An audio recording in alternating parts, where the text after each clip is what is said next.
right, shalom, shalom. Shalom. Hey, man, we Israelites, man, we come in here week in and week out, man. Prophesy the downfall of our enemy Babylon, ruled by Esau, Edom, man. We give all praises and honor to the Most High, man. Before we get started, we'll give all praises, honor, and glory to Yahweh. Ba'ashem, Yahweh Shai, Ba'ashem, L'Kadash. Double honor to our elders and apostles, great millstone taught us the truth. Peace and blessing to you brothers that push the truth without righteousness and sincerity. Shalom. Shalom. The Lord said that if we disobey His word, we be in captivity. This is Deuteronomy 28, verse 15. But it shall come to pass, if thou wilt not hearken unto the voice of Yahweh thy power, to observe, to do all His commandments and His statutes, which I commanded thee this day, that all these curses shall come upon thee and overtake thee. God, so we didn't listen to the Lord, His word. So we are in captivity. And that's why Jacob is in the Lord's feet. You know? Go to Deuteronomy 28, verse 54. So that the man that is tender among you Let's talk about the Israelite man, you see. And very delicate, his eye shall be evil toward his brother, and toward the wife of his bosom. Check out the book, Making Him a Slave by William Lynch. He said Esau is a cunning hunter. So you know that if you create division, you can conquer the nation. And toward the remnant of his children, which he shall lead.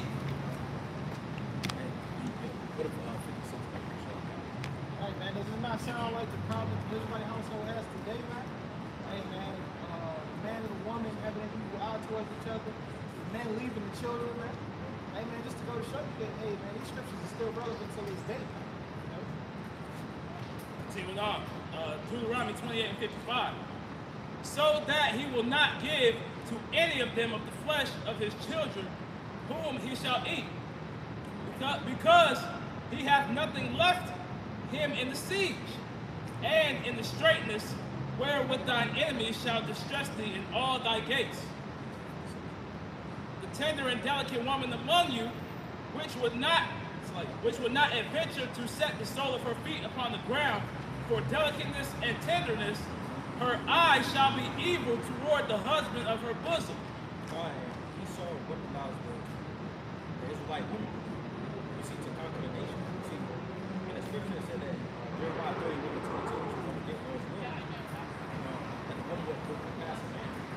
And that's because the roles was reversed. Continuing on.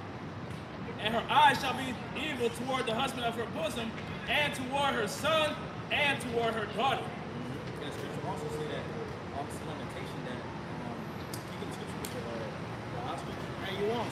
Speak up.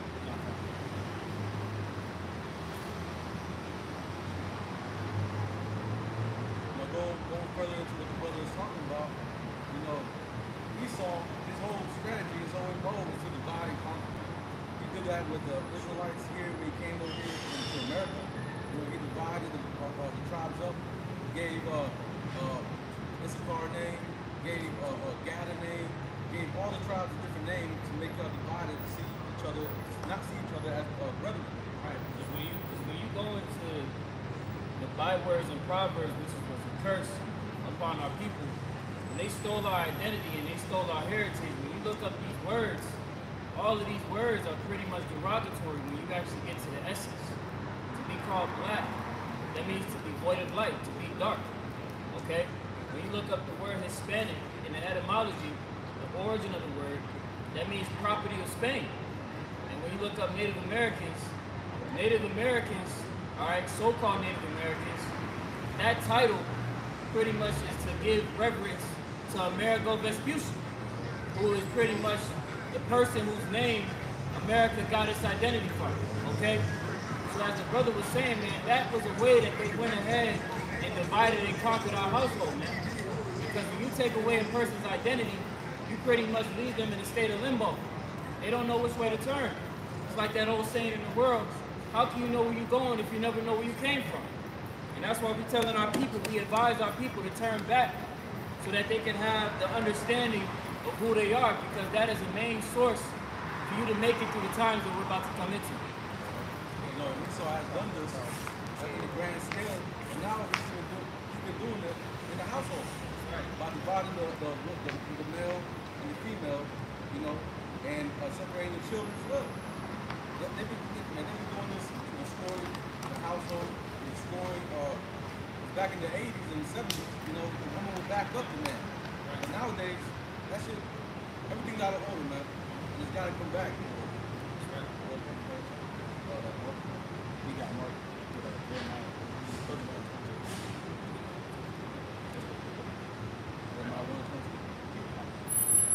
Because it's plays a part in the division of the Israelite family, you know?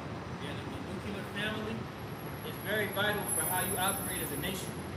That old saying, it takes a village to raise a child. You see, that's the nature in which Israel operated itself in. Everyone held one another accountable, and it started with the household. An order was established within the house, and that pretty much directed the children and how they would forward their children and the generations to come, man. And it's evident throughout society. When you look into the way how our people were pretty much pillaged and they were not afforded the opportunity to establish that nuclear family. That's why we're in this predicament right now, where you got a lot of these little reprobate ass jits that run around and they don't have no sense of order, man. How much more if they raise children? You see? Jeremiah 31 and 22. How long wilt thou go about, all thou backsliding daughter? For Yahweh hath created a new thing in the earth. A woman shall compass a man. That's given to Negro, Latino, Native American women. You see, the roles was reversed in Babylon the Great. So the woman is the head of the man. Because what does that tie into? Disorder. Now, when you look up the word disorder in the etymon, it says disorder, a verb, is an action. Destroy or derange the order of, throw into confusion. You see? And that's what our people are existing within. Babylon the Great, aka America, spiritual Sodom, spiritual Egypt. Our people are engulfed in nothing but confusion, man.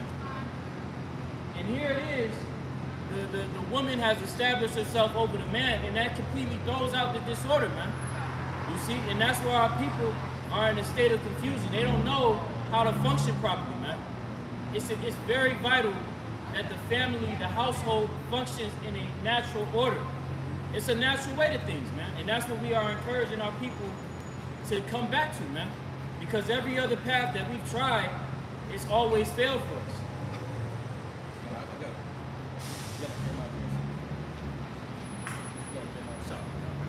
This is the book of Jeremiah, chapter 3, verse 6. The Lord Yahweh said also unto me in the days of Josiah the king, hast thou seen that which backsliding Israel hath done? She is gone up unto every high mountain, and under every green tree, and there hath played the harlot. See, playing the harlot by committing spiritual adultery. You know, the tree and the what is it? The tree and the mountains represent these different philosophies and everything that Jacob subscribes to. It's not comfortable to us as a nation, you know?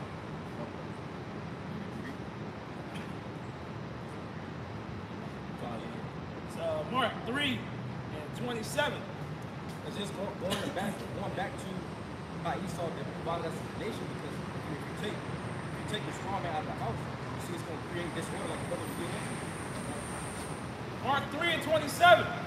No man can enter into a strong man's house and spoil his goods, except he will first bind the strong man, and then he will spoil his house. So the strong man being the Israelite male, you see, he broke us down during slavery. You see, so he was able to conquer us as a nation. You know, it was all a result of the curse. You see, what we sinned against the Lord. When you do the research into how this society has pretty much systemically broken down the nuclear family, specifically the Israelite men, you so-called black, Latino, and Native American men. This man has systemically done it through what? Slavery, legislation, right? Normalization, gradual acts of gradualism across different sources and mediums, false flags. This man has literally castrated men from being true men. To where if you actually exalt yourself as a man, you are deemed misogynistic. You're seen as a problem. No alpha male that's really out here in these streets without the spirit of Yahweh Bashem Yahushai is a true alpha male. You see? Because that's the real standard there. You see? What does alpha mean? Beginning. So if you really consider yourself to be an alpha male, you will go back to the beginning of the source, the beginning of order. All right, which is found in these scriptures. All right? And again, that is what we encourage our men to do. Because as the brother read, right? Can you reread that one more time, Baba Kusha? Mark 3:27. No man can enter into a strong man's house. No man can enter into a strong man's house. What is our strength in? Yahweh Bashem Yahushai. So none of these men are able to enter into our dwelling place, right? If we are under the protection and covering, abiding under the law, statutes, and commandments to the best of our ability of Yahweh Bashem Yahushai. Keep on. And spoil his goods, except he will first bind the strong man. Except he will first bind the strong man. Okay? Baba Kushal, somebody could pull that up in the blue letter and look at the word bind. You see? Because this man, again, systemically has binded up our men. This man systemically has binded up our men to not function as men. They function as beta males. They function as women pleasers. They function as secondary civilians. When you are supposed to be the head of the house, you are supposed to establish order within your household, all right? And that trickles out through the whole nation. Again, that's why we see mass dysfunction and mass disorder and confusion amongst our people. You got that? You got that word bind? Bind. It says to bind. Anything else? Hey, well, simply put, man, they binded us up, okay? They put us into a predicament which forwarded the affliction of our nation, okay? Right, because they destroyed the order. They destroyed the great order of things. Right. It's a family nucleus like the brother is going into. This is First Corinthians 11:2. I praise you, brethren, that you remember me in all things and keep the ordinances. Like that's the ordinances is pretty much the law. As I have delivered them to you, that I will have you know that the head of every man is my shop. Right, so the head of every man in the household is you. I was shot. And the head of every woman is the man, and the head of the Mashiach is Yahweh. Right, man. So that's the correct order. Right. So now, amen, the way these people, the way society set it up now, it's happy wife, happy life. Right? And they give the woman power to make her life in hell. That's done purpose. You see that with feminism, you know, in the 1960s, man. They turned the women against the men, and then they subsequently got the men out of the house. So then there was no one to give order to the women, and then they forced the women into servitude, which left no order for the children, man. So that's why we see destroyed generations being perpetrated over and over again. And that's the thing that we get into as well. How Esau made the women dependent upon the system. You see by taking out the Israelite man.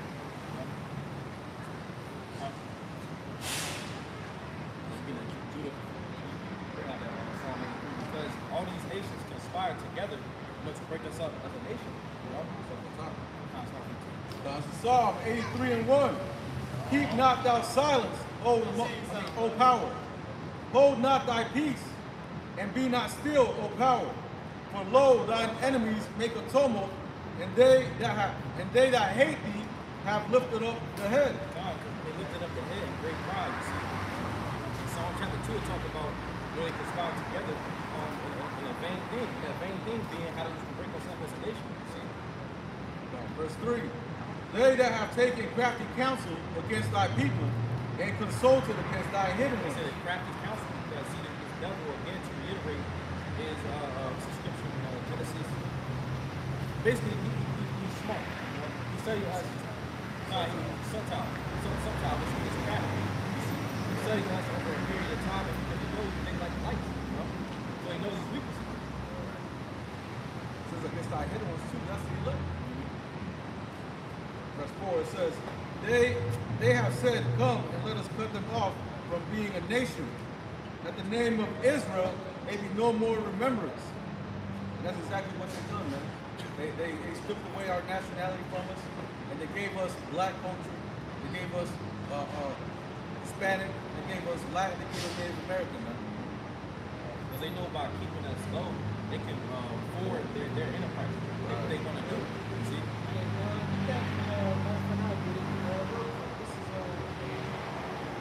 Ezekiel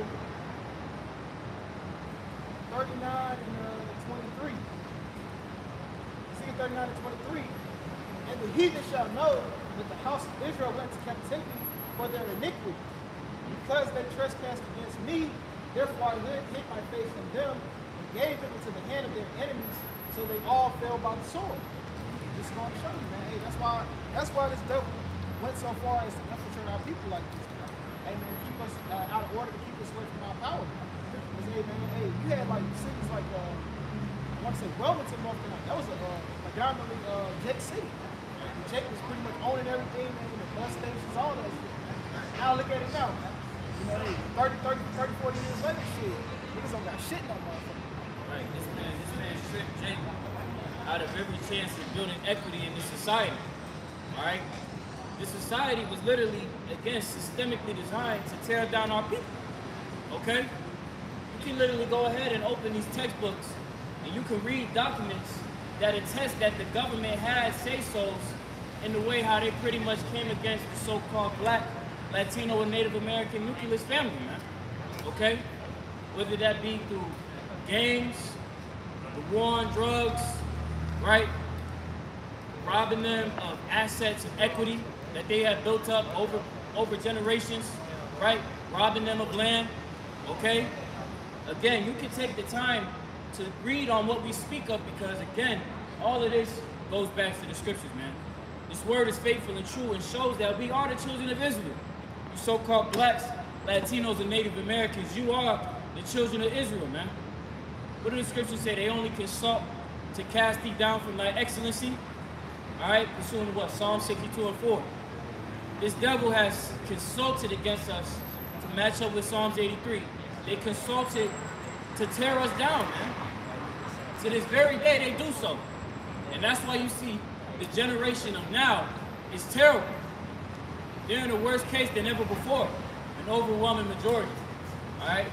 But those that come back to Yahweh Bashim Yahushua, you have an opportunity to actually see through the evils that's about to befall the society, man. Right, and like what I'm saying, man, they know that if they take us away from our power, that hey, they could have us in their hands. They could keep us in perpetual sin. That they know that the Most High ain't gonna come down and deliver us. But this is Judah 5 and 20. Oh, brother, if I can say, that shows you the importance of the remnants, man. Got it. That shows you the vitality of the remnant of Israel being here in these latter days, man. What does it say pursuing this Isaiah 1 and 9? Lest there have been a remnant left, we will be as Sodom and Gomorrah, we will be destroyed, man. Okay? That's the mercy of Yahweh, man. Right. No, this is the only captivity where Jacob has been completely removed from their heritage, man. So we go through all the other captivities, the Assyrian, Babylonian, Egyptian, Greek, Roman, all these things, we still knew who we were, man. But that crafty counsel, as brothers got into, man, that crafty counsel came across the whole world. There was a conspiracy with all these nations against Israelites, man. Because they knew that without our power, that we would be helpless, man. Back that up. Judah 5 and 20. Now therefore, my Lord and Governor, if there be any error against this people, the Israelites, and they sin against their power, let us consider that this shall be their ruin.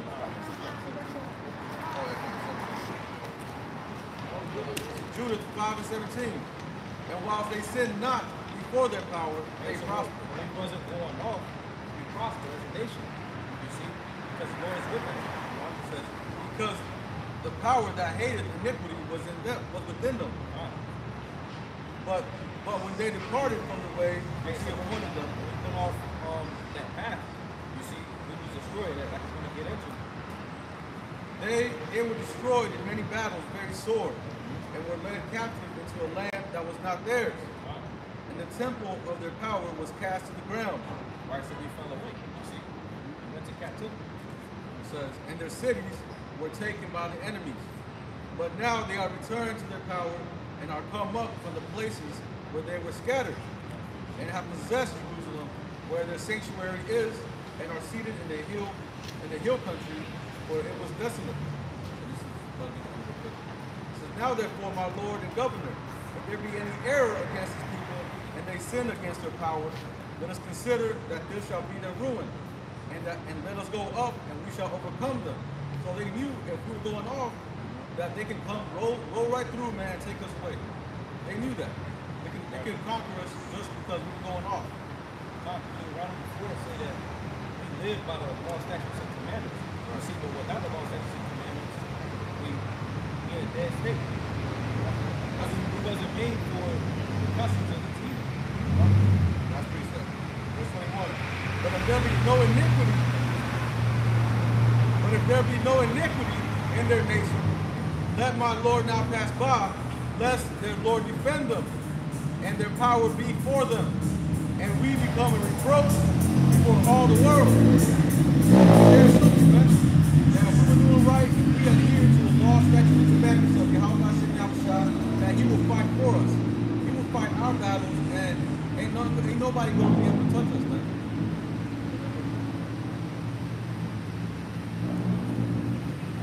So Jeremiah,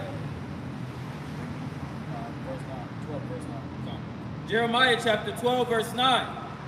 Mine heritage is unto me as a speckled bird. That's referring to the Israelites. You see, we got Israelites that look like the other nations. You see, we were scattered, according to the diaspora. The birds round about are against her. That's talking about the other nations. You see, again going back to Psalm chapter 2, Psalm 83. They're against us. They conspire together. You see, to break us up. All right. Come ye, assemble all the beasts of the field, come to devour. And that's what happened. You see, Esau needs either do that. They took the woman, made her dependent upon the system. If he made the man weak, and if he had the children in their school system, you see, we would be destroyed as a nation, and he could afford his empire. Psalm 50 and 21. And by us having this truth, Esau know that his world is coming to an end. You see, that's why he was scared.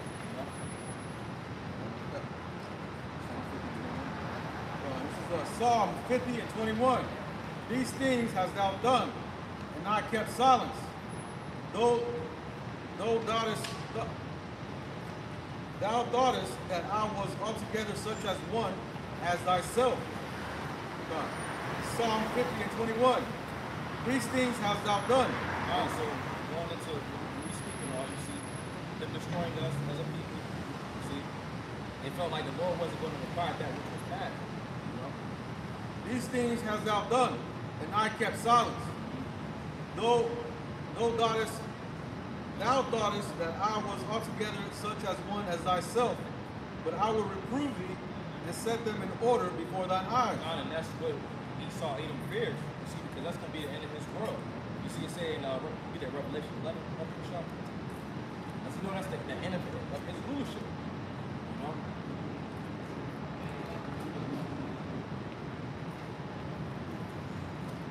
The end of his rulership, and then us going up into power. You got it. This is Psalms 32nd and Psalm 37 and 12. The wicked plot against the just and gashes upon him with his teeth. The Lord shall laugh at him, for he seeth that his day is coming. Hey, why you think devil want to put all this hell on you? Why you think this devil is so upset? Hey man, with lowly niggas in society. Because hey man, he see these times coming, man. That's why he's hanging out with all these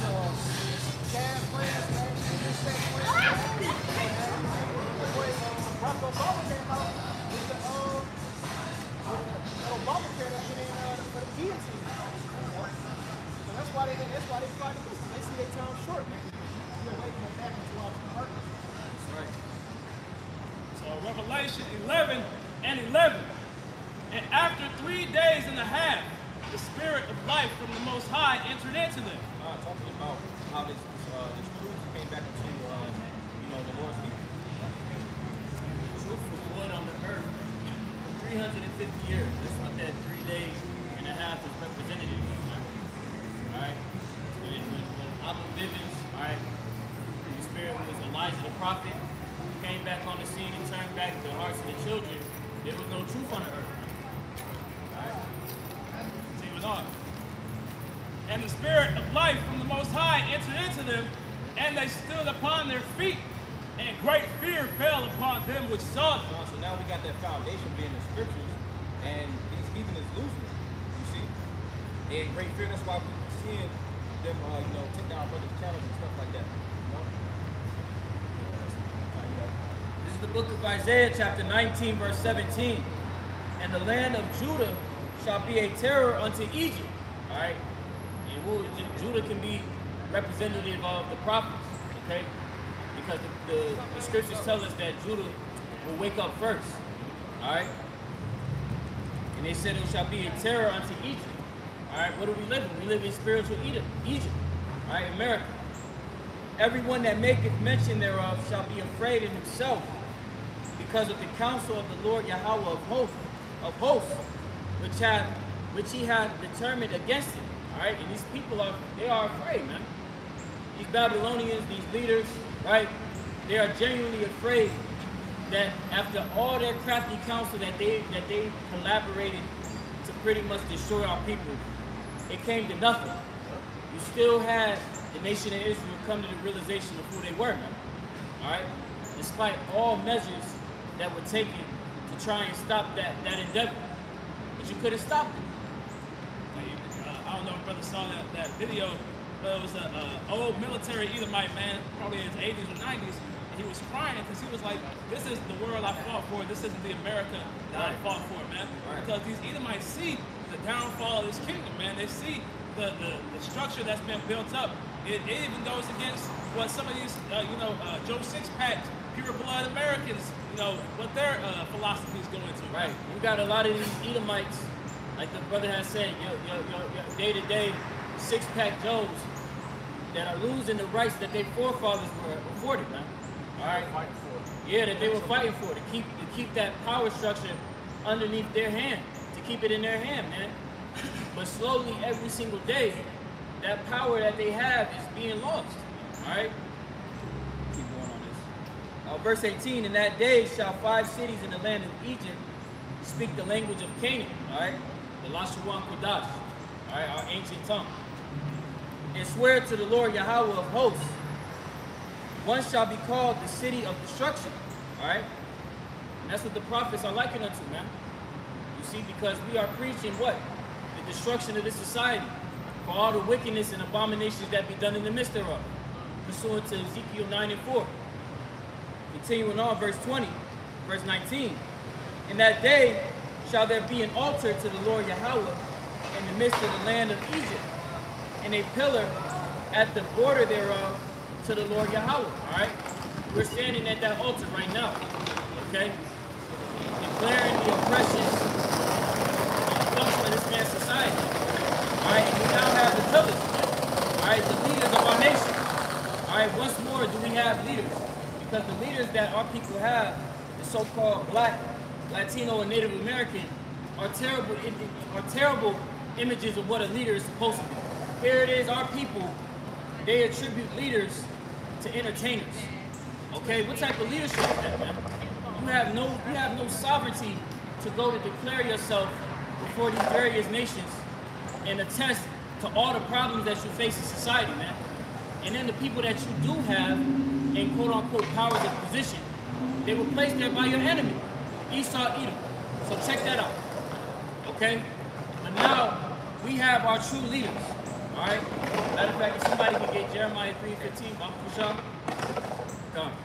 It's Isaiah 50, and 6. My people have been lost sheep. Their shepherds have caused them to go astray. Right, their shepherds have caused them to go astray.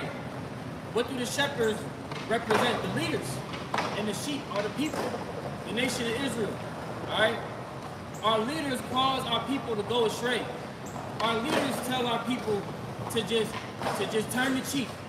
Our people, our leaders, right, our quote-unquote leaders, tell our people that it's okay, better days are ahead. When it's indicative that we living in a shitstorm, all right, and we headed right into that motherfucker with no answers, all right? They mislead our people, man. Keep it up. My people have been lost sheep. Their shepherds have caused them to go astray. They have turned them away on the mountains. They have turned them away on the mountains. Here it is, you got these leaders that tell you to do every other way contrary to your true nature. Your leaders never came together and been like, damn, we've been trying the same thing for 100 years, and ain't shit changed. You see? But they keep telling you to go in this way again because they've been set up, man. Hey, the scriptures talk about how if it's not of the Most High, it will come to naught, man. Going back to these other philosophies, man. But that's what Esau has set these people up. These people in the so-called black communities, people in so-called Native American, Latino, and Hispanic communities. They set these people up to lead you into these philosophies that are ultimately leading you down a path of destruction, man. Right, right. Because again, those lifestyles that these people push on our nation is not conducive to your prosperity. All right? The conversation between Solomon and King David. He told Solomon to uphold the law, statutes, and commandments so that he may be able to prosper whithersoever he goes. All right? That's how we are to operate as a nation. But in doing so, we turn it away from our power source. How the hell are we going to manage to do anything? And that is the exact example that you have of our people today. My people, Jeremiah 50 and 6. My people have been lost sheep.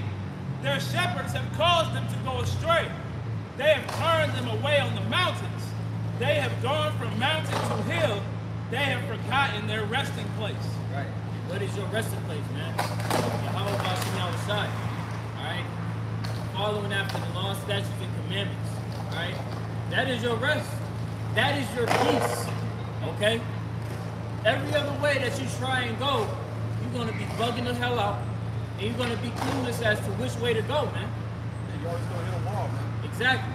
You're always going to hit a wall. Again, that's why, as the brother has said, every time our people try to come together to try and rebel, revolt, you know, figure out their footing in life, if it wasn't of Yahweh Bashem Yahushai, nothing came of it, man. It was a waste of time. And just look back. Black Panthers. Right. Young Lords. The Brown, Black Wall Street. You know, what's it called? The Brown Berets. What happened to all of them? They're gone, man. Right. The new shit with the Grandmaster Jay, what's that shit he's in? The NFAC, what the hell happened to them? Right. All that shit, nothing ever comes of it because it's not of the Lord, man. Right. The Most High literally has it orchestrated to where Jay can turn every way they want to. They can make it sound as good as they want to. But if it ain't of Yahweh Bashem Yahushai, it's ultimately never going to come to fruition. The Lord has designed it excellently. It's Baruch chapter 3 and verse 10. How happeneth, Israel, that thou art in thine enemy's land, that thou art waxen old in a strange country? Leadership, man. Leadership has caused our people to err, man. And our brothers that grew up in the church, man. Grew up in the streets watching elder men, elder males, my family, my communities, man. We just pretty much copied off of them until we found this truth, right? And that thou art defiled with the dead. Right, man, because hey, it's not a lifestyle, it's a death style that we was emulating at that time. Nothing that we were doing was conducive to bring forth life, man, or prolonging our days. That thou art counted with them that go down into the grave. Point, hey, simple. Going, Thou hast forsaken the fountain of wisdom. For if thou hadst walked in the way of the Most High, thou shouldest have dwelled in peace forever. right, man. So if we would have stayed in the ways of Yahweh Shai, we'd have in peace forever, man. Right now, what you see out there going through nothing but unlimited turmoil.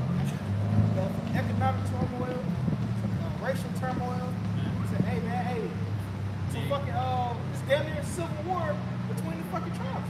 Man, this dude has literally infiltrated your body to the point where genetically we've been altered from the turmoil we experience, man. You got generations of trauma that just genetically embedded into our people, man. And Jake wonder why they in this fucking fucked up position, man. Continuing on, verse 14. Learn where wisdom is, where is strength, where is understanding, that thou mayest know also where is length of days and life. Right, man. So in order to lengthen your days and find life, man, you gotta understand where wisdom is. And where does wisdom start? Fear the Lord, man. Hey, doing his ordinance, keeping his commandments. You know? Which our people, our people hate that. Okay, so our people shit. Hey, and they, most of our people come in that spirit of boosting, man. Boosting say, y'all can tell me what the fuck to eat. You know? So hey, that's the spirit of most of our people handle. Ain't got no fear. And who can we attribute that to, man? The leadership of our people. Hey, precepts of the Lord are taught by precepts of men. That's right. That's why people don't fear the Lord and how much we got shot. Right. They think shit sweet. Yeah, man, they think he's just some smiling white man looking down. Number one, hey man, if the Lord was a good white man, we could fuck. Hey, They real would shit. have never liberated us. We be in shackles hard. Hey, we didn't never got chattel slavery, bro. Yeah. Hey, we keep going on that though. God. It's Job 28 and 20. Whence then cometh wisdom, and where is the place of understanding? Jumping down to 28. And unto man he said, Behold, the fear of the Lord, that is wisdom, and to depart from evil is understanding. Right, man. And that's what's going to get us back in order, man. Back on top. Back in our rightful place as the rulers of the world, man. The world was made for our needs. That's right. You know? But because our people don't know that, that's why we need this continuous state. Keep going down on that, bro. Back in Baruch chapter 3 and verse 14.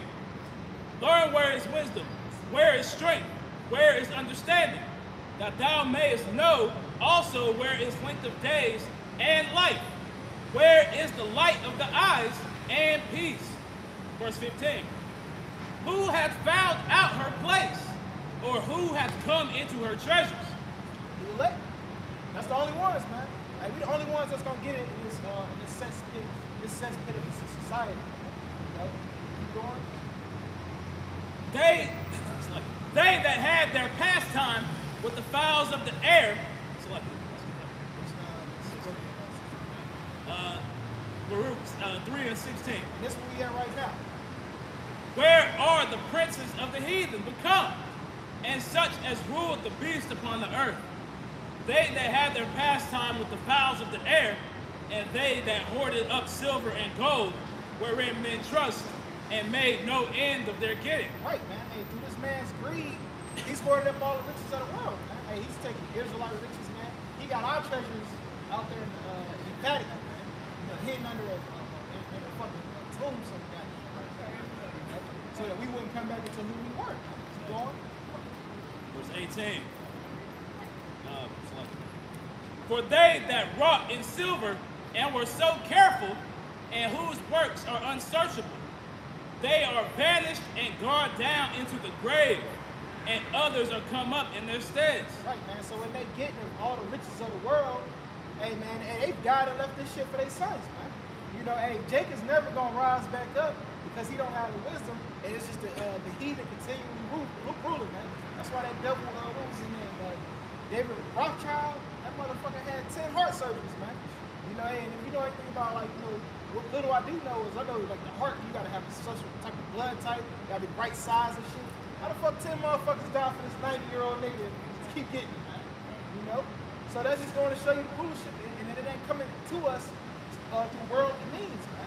You know? They tell you in First Peter's, I want to say the first chapter, we were not redeemed with silver or gold, man, but through the blood of Hamashiach. Right. That's gonna be the only way we come back to our rightful state. Deuteronomy 28 and 68. No man shall buy them. You see? Ain't nobody finna deliver us out of this predicament. That's why all these heathen nations They acknowledge what we go through. You see, you had those mass legal protests going on with George Floyd. You had all these damn motherfuckers across the globe acknowledge that we in a hellstorm, and ain't nobody actually take the time to do anything constructive. Niggas just went outside because they was free. Yeah, they give y'all Juneteenth. Right. Give y'all what? Black History Month. Right. That's it. Right. They do just enough to keep Jake in that docile state, man. Right. Exactly. Oh, I got this. So Psalm 22 and 11. Be not far from me, for trouble is near, for there is none to help. So 2/3 of our people, you know, these Negroes, Latinos, Native American, Hispanics, there's no help for them, man. If you're not part of the elect, there's no help for you, man. That's why we're begging Yahweh Shem Yahushai, be not far from us, man. You know, we need the Lord, man. There's no escape without the Lord, man. Like the brother brought out, man. No, there's no you can't buy yourself out of slavery, man. You know, we've been under this captivity for so long that, you know, Jake doesn't even understand the half of it, man. Right. There's no such thing as self-liberation in this man's system. Okay? So long as you abide in this man's society that's systemically designed to break you down and destroy you, you'll never be free. Okay? Hey, name the captivity where one people owned another people. They were freed in their lands. Never happened before. Never happened. Isaiah 1 and verse 3. The ox knoweth his owner, and the ass his master's crib. Those are two of the most rebellious animals. You see, and right here, Israel's being compared to the most rebellious animals because, like the brother said, Israel is rebellious, and rebellious people talk about the Negroes, Latinos, and Native Americans. You see, But Israel does not know. My people does not consider. and they don't think about the predicament that they're in. You know, two-thirds of those people. They don't think, you know, from the situation that they in, that they're Lord's people. You see, even though in the scriptures it says that. Verse 4. A sinful nation, a people laden with iniquity. They say that in the scriptures that two-thirds these have passed the deeds of the wicked. You see, from trusting in these different vain philosophies. A seed of evildoers, children that are corrupters. They have forsaken Yahweh. They have provoked the Holy One of Israel unto anger. They are gone away backward. Why should ye be stricken any more? Ye will revolt more and more. The whole head is sick. The whole head is sick from the tribe of Judah to the tribe of Issachar. You see, Jacob's through out there. You know, brothers going into like you see niggas. You see, And the whole heart is faint.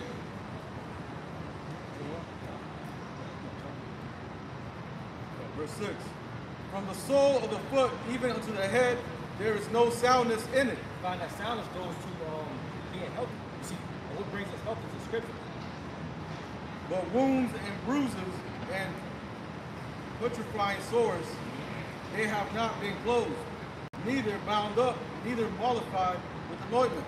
So for the majority, Jacob's not good as a nation. You see, Right. Jacob's a fucking rabid dog. When you trying to get that motherfucking shots, and he just fighting you. You see? Because what is the healing? It comes through the word. Okay, the Vakal Kodash. Alright, sent down in these latter ends, right, the latter days, to return us back to Yahweh B'Shem Yahushai. Okay? That's our healing. But Jake is so rebellious. Jake is very, very hard-headed. Alright, and does not want to accept the predicament in which they live in, man. Alright? That cognitive dissonance that a majority of our people experience. They don't want to acknowledge the state in which they are in and acknowledge their offense, man. You are in this predicament that is divinely crafted. That's why a lot of these people, they attribute the slavery that we encountered as manifest destiny. Because that was a divine intervention of us getting put into this predicament, man. You can't tell me the experience of slavery was not divine. Here it is, we're stronger than these people that enslaved us. We're better suited to withstand all types of conditions, right? But yet we managed to get put down by the basis of men. Okay? Showing you that it's going to take a divine deliverance. You see?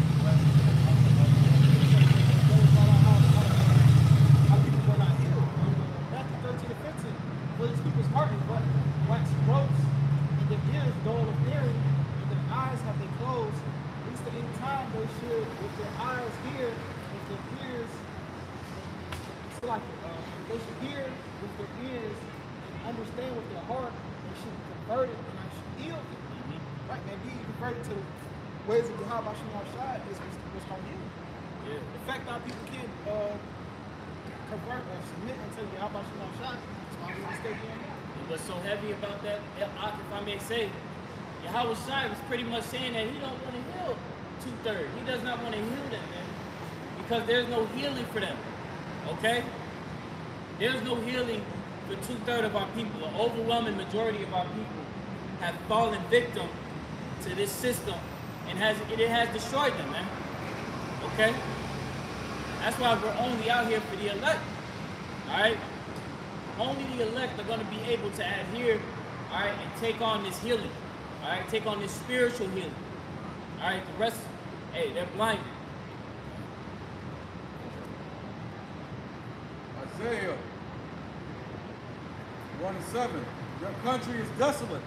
Your cities are burned with fire.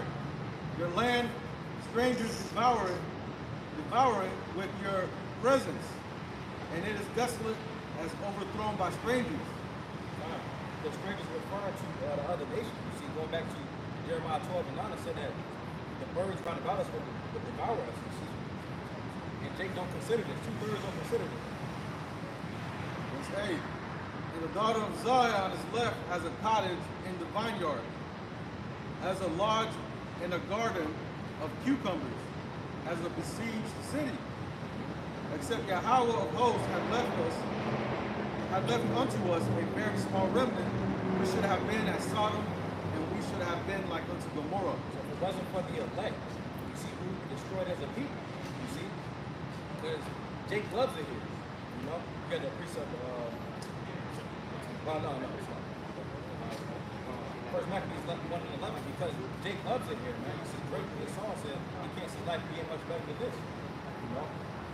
So 1 Maccabees chapter 1 and verse 11.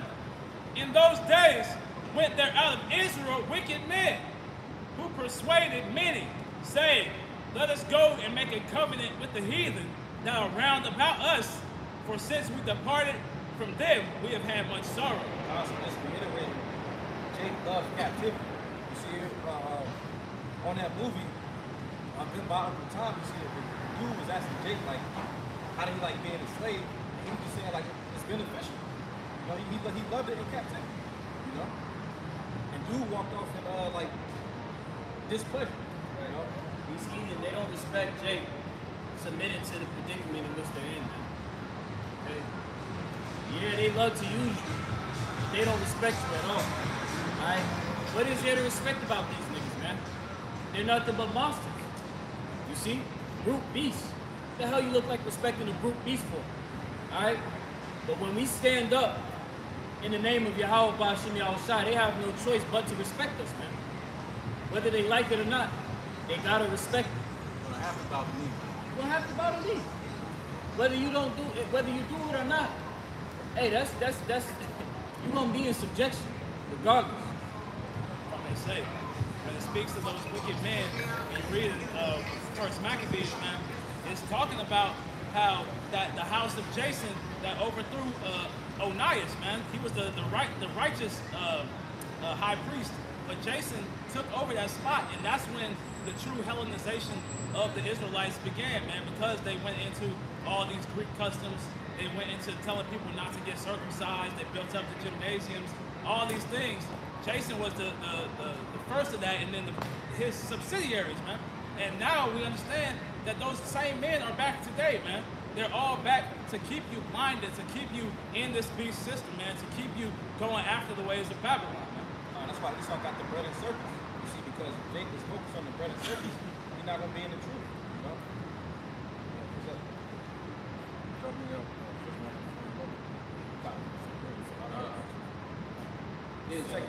Second Chronicles chapter 7, verse 14. If my people which are called by my name Talking about the Israelites. shall humble themselves and pray, and seek my face, and turn from their wicked ways, then will I hear from heaven, and will forgive their sin, and will heal their land. So if all of Israel was to repent, Lord will heal our land. You see, but that can't happen because 2/3 love it here, you know?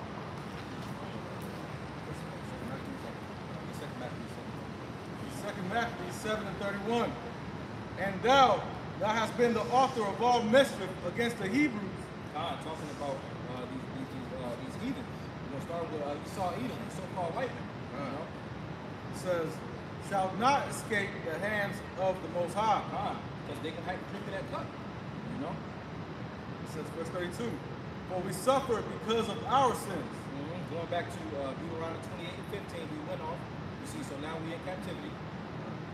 And though the living power be angry with us a little while for our chastening and correction, yet shall he be at once yet shall he be at one again with his servants. So that whole conspiracy is not going to come to fruition. You see. But thou, O godless man, and of all other most wicked, be not lifted up without a cause, nor puffed up with uncertain hopes, lifting up thy hand against the servants of the Most High. Being the Negroes, Latinos, Native Americans. You see, the Israelites. Verse 35.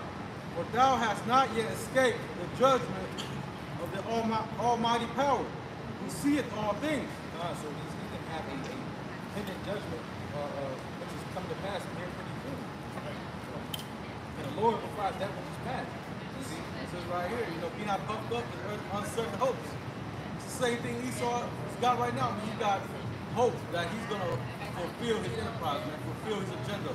Again, the whole world tripped up and under subjection under his new world order. Which it ain't going to happen, man. Yahweh Shai is going to capture the clouds and completely dismantle all the shit that he has going on here. That's right.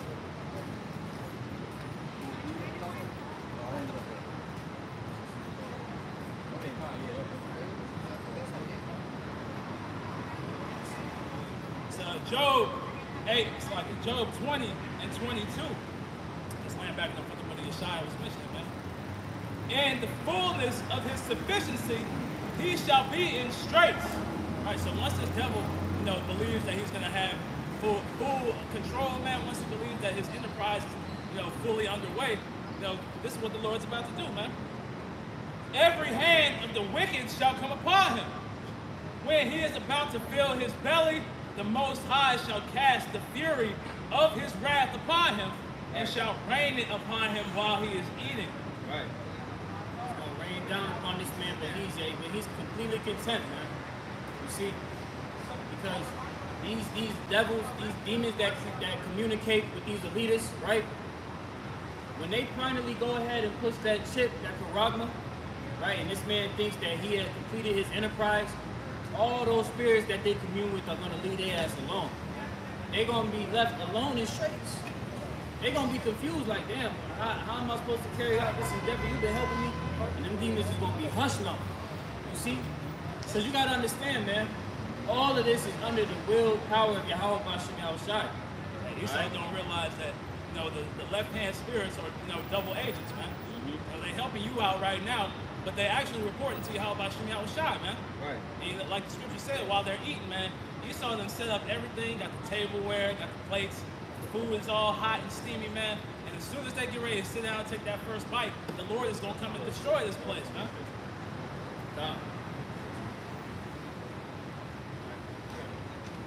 Because, hey, man, this man's whole system, all right, is about to be totally done away with, all right? That's why we tell our people to understand the times and the seasons that we live in, man.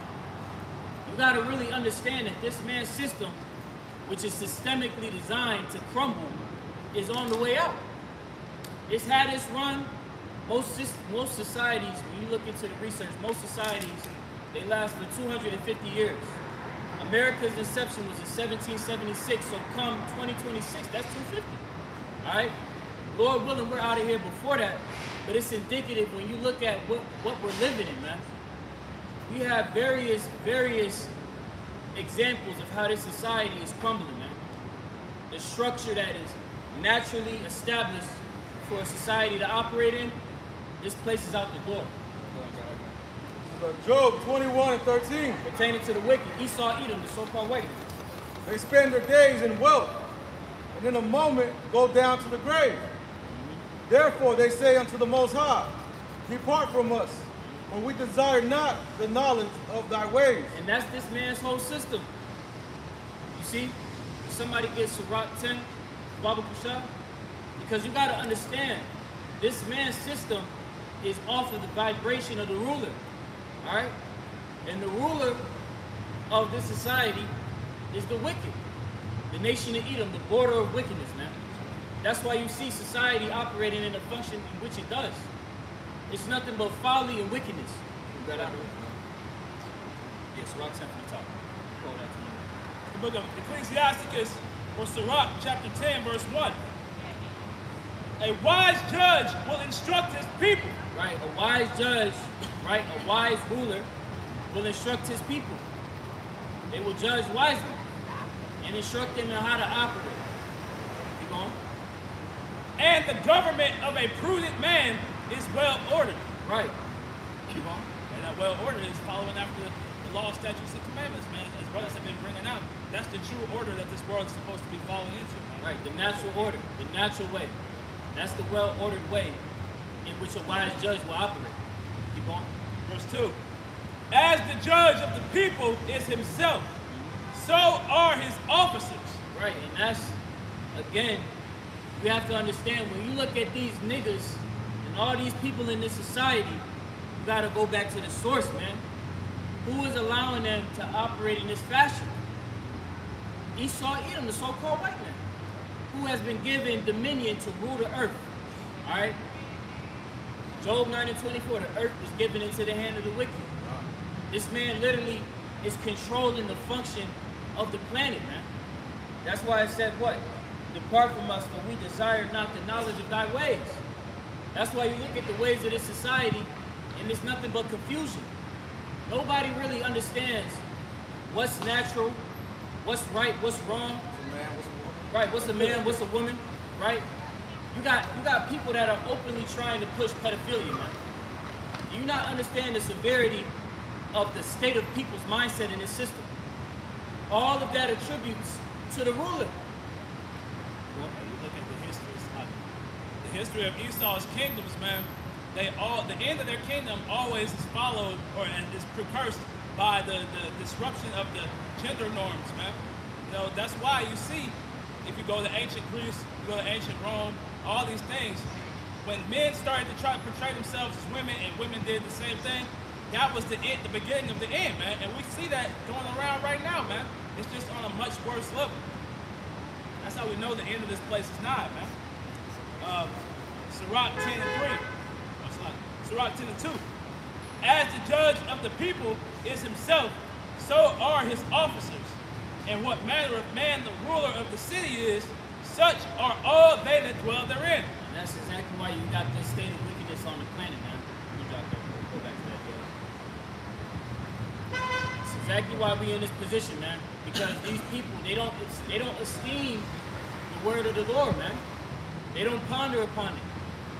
They tell that they have the mindset of Esau, where they tell God to depart from them. You see, they don't want to live in the law, statutes, and commandments. Hold that right quick.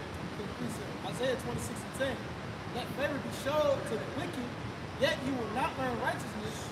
And the land of the uprightness, he will deal unjustly, and will not behold the majesty of the Lord. You reread that from the top, Brother Shaw?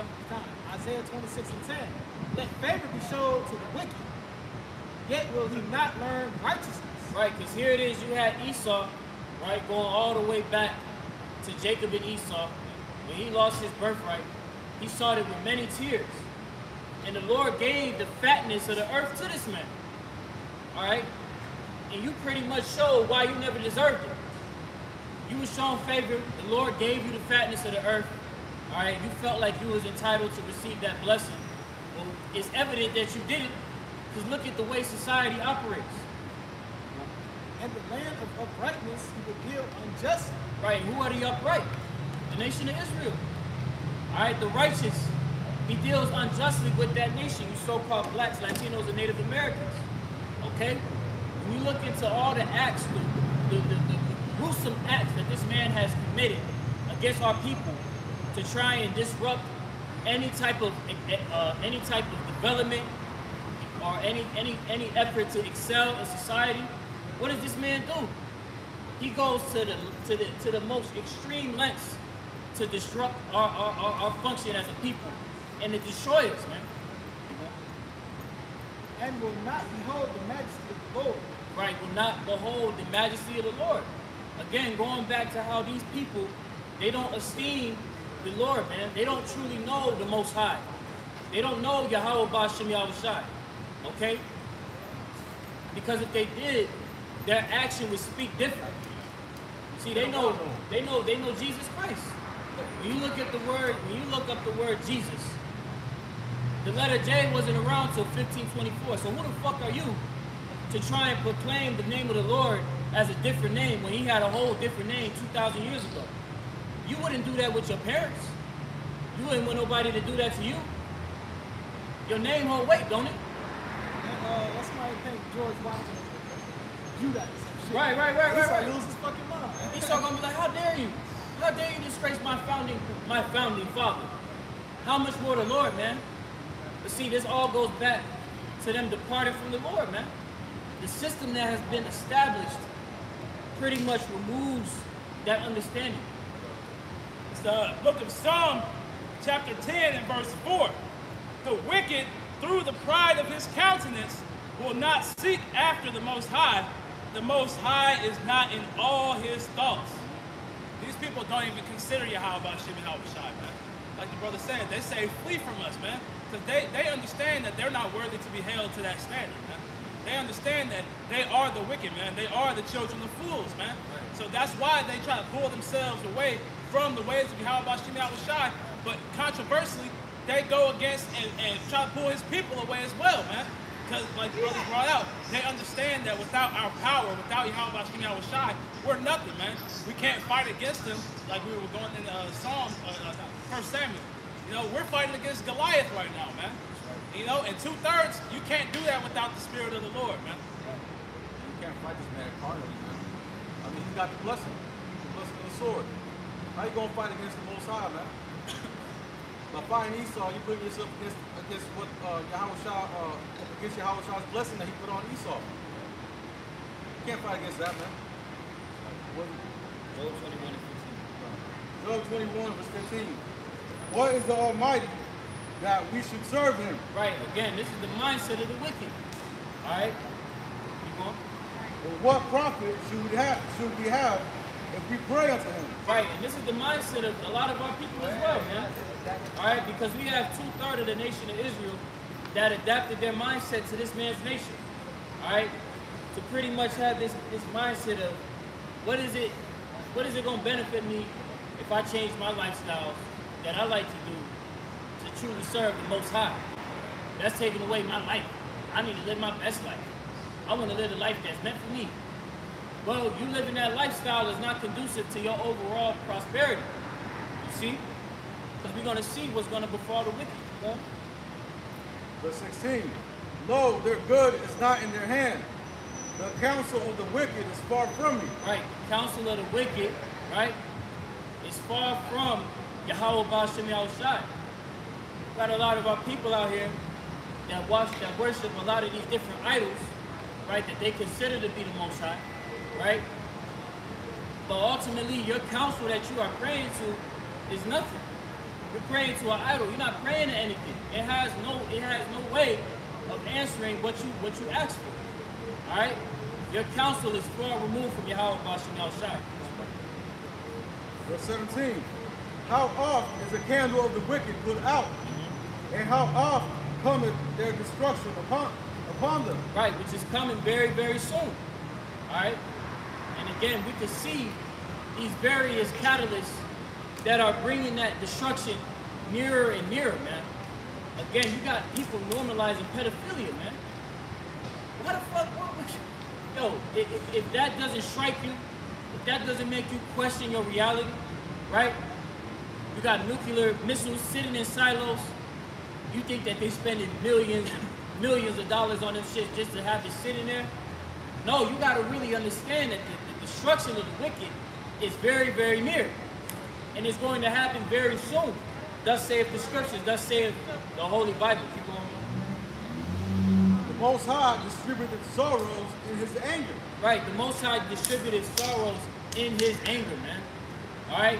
And that's what's going to befall the wicked in this time. And that's why we behoove our people to come back to this word so that they may be protected in these times of perils to come. Oh, shout, somebody get second Timothy. Get that. You can grab that Micah 2:1. You know, read it off first? All right. It's Micah chapter 2 and verse 10. So, what is it? Micah 2 and 10. Okay. It's Micah 2 and 10. Rise ye and depart, for this is not your rest, because it is polluted, it shall destroy you even with the sword destruction. Right, the society that we live in today is not conducive, again, for your prosperity, Jake. You so-called blacks, Latinos, and Native Americans. This system was systemically designed to break you down to the point where you are utterly destroyed. It has broken us down physically, mentally, spiritually, financially, and emotionally to the point where we're never able to truly prosper to the extent in which we are meant to. We ought to operate in a different frequency, but unless you arise and depart, this won't be your rest. This will be your destruction. This will be your end-all be-all. And then you will be brought back in the kingdom, but don't suffer that destruction, man. Don't suffer the judgment which is to come to the wicked when you have the opportunity of grace extended before you. Pursuant to what? Mark 1 and 15, Yahushua said what? Repent ye and believe the gospel. Believe the good news, man. Salvation is afforded unto you, a nation that was robbed of every opportunity at every single door. The opportunity is there for you, man. Captivity of the United States is breaking down how these captivities is meant to destroy the nation of Israel, man. Jumping back to Baruch 3 and 8. Behold, we are yet this day in our captivity, where God has scattered us for reproach and curse. We are yet this day in our captivity. You got a lot of Jake that don't believe that you're enslaved. Go ahead and clock out and never come back to work for a week because you wanna chill. See what the hell happens. And the best proof that you're enslaved is, hey man, try to leave the country. Try to leave the country without Esau permission. Right. Your ass gonna need paperwork, and you gonna need what Dr. Umar said. White man, paperwork. You gonna need Esau's paperwork in order to maneuver, and that's all because you are nothing more than a slave. Yeah, you've been modernized. You've been seen as a modernized slave, man. Okay. But look what happened in slavery, right? The slave masters, they fed you, they housed you, and they put you to work. That's what's happening now. Now you get paid. But what? You gotta pay for your own food, you gotta pay for your own housing, for your own clothes, right? And you still gotta take your ass to work. Right. Yeah, look, you'll never own nothing that you have. Yeah, exactly. Let me finish this out. Behold, we are yet this day in captivity, where God has scattered us for a reproach, a curse, and subject to payments. Right. Here it is. We've been subject to payments, taxes, usury, right? All various sources to pretty much keep us on a low state, man. And we went through the whole diaspora, all right, through the transatlantic slave trade, the trans-Saharan slave trade, and various other slave trades that pretty much robbed us of the opportunity to actually excel. You still have our people enslaved in various places across the world. You can literally find various sex trafficking rings, which is modernized slavery, of little children, women, and men. You see? So Jake always thinks that they're liberated. No, the whole nation has not been liberated. We have not received true liberty. That's why we are always fearful. That's one of the curses, man. You don't know day or night what can happen to you. That's the curses, man. Showing you that we're not liberated. Showing that we're still subjected unto our enemies. You go ahead and get that, man. Going back to Deuteronomy 28th chapter, man, it talks about how you will go to your enemy for one of all things, man. Not some things, all things, man. So everything that we have or want, we have to go to Esau to acquire it, man. If that don't sound like slavery, I don't know what the fuck does, man. Right. Niggas are enslaved, bro. I hate to break it to you, Jake. You thought Harriet Tubman did something. She didn't. We still in a terrible predicament. Because even when you look at what the clause of emancipating slaves was, it was all for the benefit of the dollar. Because when you actually look at the text of Abraham Lincoln discussing slavery amongst Southerners, his clause was, if I can keep the unity of the nations or of the states together without freeing the slaves, I'll do that.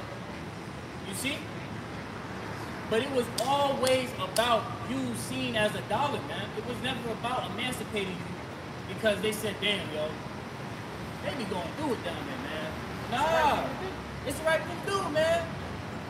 Abraham Lincoln even said, and you have niggas that will esteem Abraham Lincoln as Honest Abe. But that nigga had the mindset of he never wanted to be equal to you. When you look up what Abraham Lincoln stated, he said something roughly paraphrasing along the lines that if I can choose to be over the Negro, I will do so. Because again, all Edomites were aware of the establishment of Jacob. They were aware of our power, and they never wanted us to fully obtain that. We could go. That's why, that emancipation, it translated the slavery from a public sector into a private sector business. Exactly. That's why, America grew up the way it did, man, because all the slave money was down south. Right. But once all the slave money was pushed into the third industrial revolution, that's when America's true growth began, man. It was all off the backs of Israelites, man. And then you had, in the Jim Crow era, you had Esau finessing Jake, who only had a skill set trade in sharecropping. So when they did the sharecropping, all that they was able to do was just do the work. But they were signing contracts.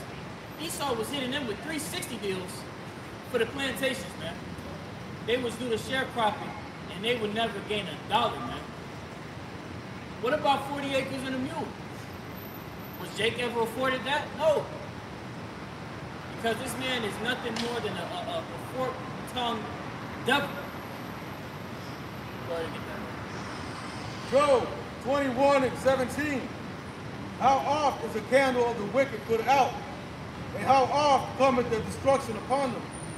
The Most High distributed sorrows in his anger. They are as stubble before the wind, and as chaff that the storm carrieth away. Right, going into the nuclear destruction, man. All right, get that sign, bro? Because this nuclear destruction that's going to happen is what's going to befall the wicked, okay? This is the end of the story for the wicked, man. That's right. Okay?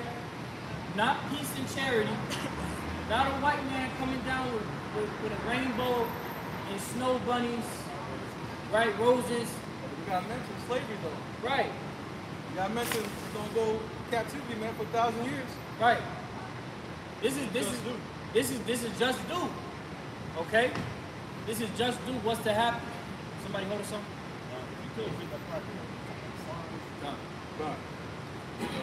Job 21:17.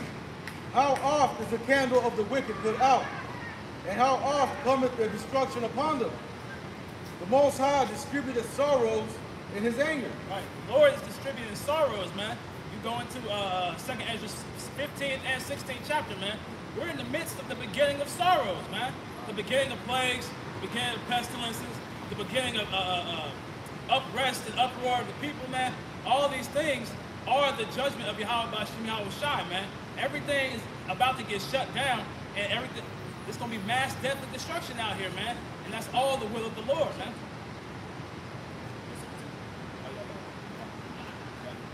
It's 2 Timothy 3:1. This note also, that in the last days, perilous times shall come.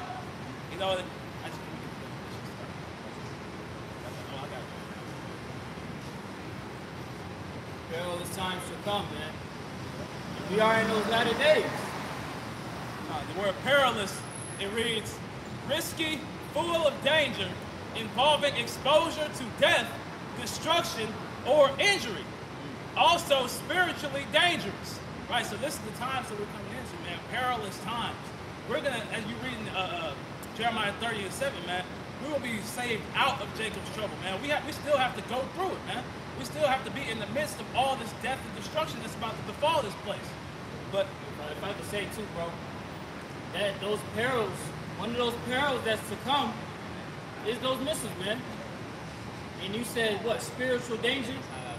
If you take that charagma, right, pursuing the Revelations 13 and 16, all right, the MOTB, if you take that implantable device in your skin, you're going to be cast out into that lake of fire, all right, which is not hell. That's speaking of the nuclear destruction. And your spirit is going to sit in that shit. So even your spirit is in danger in these times, man. You see? Hey, going back to that word perilous, man, the prefix per goes into to try or to risk, man. So we're being tried, you know, through this affliction, man. We're being tried through all this perils that the Lord is bringing upon this place, man. The sorrows that the brother read in Job 21st chapter, man. Continuing on, it says to move forward, the notion of being led across. So we're 2/3 are being led through these perilous times through Esau, Edom, man. You know, they're hearkening unto Egypt, man. They're going down to Egypt for help, right? But the elect are being led across these perils by Yahweh Shai, man. You know, that's why we pray that the Lord doesn't take his spirit from us, man, because we need that help. We're going to need to be led through these times, man. Scriptures talk about how he's a light unto our feet, man. You know, so every step we take is being guided by Yahweh Shai, man. Yeah, we're going to get some on that, man. Because you said what? The 2/3, they about to be escorted through this shit with Esau as their banner, man. See? You have to walk the straight gate path in order to enter into the kingdom. 2/3 aren't going to be afforded that, but Adon Ratazah, we continue in this walk to the very end. Because that's the end. That's the end all be all. That's the goal at the end of the day, man. None of this shit is going to matter when those nukes are in the air. Everything that you thought mattered is not going to matter in that day. That's right. Go ahead and get that. Second Ezra, chapter 6, 76. 7 to 6. It says, there is also another thing. A city is builded and set upon a broad field, and is full of all good things. Right, what's that city? The kingdom of heaven, which is afforded unto you so-called blacks, Latinos, and Native Americans. That's your kingdom. You reside in the kingdom of your enemy, but pursuing the what? 2nd Ezra 6 and 9, for Esau is the end of the world and Jacob is the beginning of it that followeth, man. So it's indicative that our kingdom is very near, because Esau's system is out the door. His kingdom is afforded to you, people. Verse 7. The entrance thereof is narrow and is set in a dangerous place to fall, like as if there was a fire on the right hand and on the left a deep water. Right. It's you got a straight gate, and then you got 2 pits of death that's presented to you on both sides, man. You see, and a lot of our people, they're put into those pits of death, man. They walk in that wide gate, all right, where it's just gonna be death and sorrow in these times to come. But us, Adon Ratazah, we be a part of the elect and walking that straight gate, man. We're walking that straight path, all right, that tight rope. Because this is a serious ordeal when you actually understand the gravity of what we're involved in, man. We are talking about entering into eternal rest in a kingdom that will last forever and ever, all right, a kingdom of righteousness. But righteousness dwells therein. Verse 8. And the one only path between them both, even between the fire and the water, so small that there could but one man go there at once. Right, again, that's a straight thing, man. Matter of fact. Verse 9. If this city now were given unto a man for an inheritance, if he never shall pass the danger set before us, how shall he receive his inheritance? Right, you gotta go through the straight gate in order to get to the kingdom. See? Yahweh Shai likened anyone that came up any other way as a thief and a robber, pursuing to John 10. You see? So it's no other way for you to enter into the kingdom, Jake. This is your way. You want peace? This is your way. You want, exactly. The pointless alliance in Egypt, man. You took on the covering of Egypt, and you seek out retribution and rights and liberties under the damn hand of the nigga who is putting you into these positions of straits, man. What sense does that make? Okay? But all that goes to show is that Jake is really destined. You have an overwhelming majority of our people destined for destruction.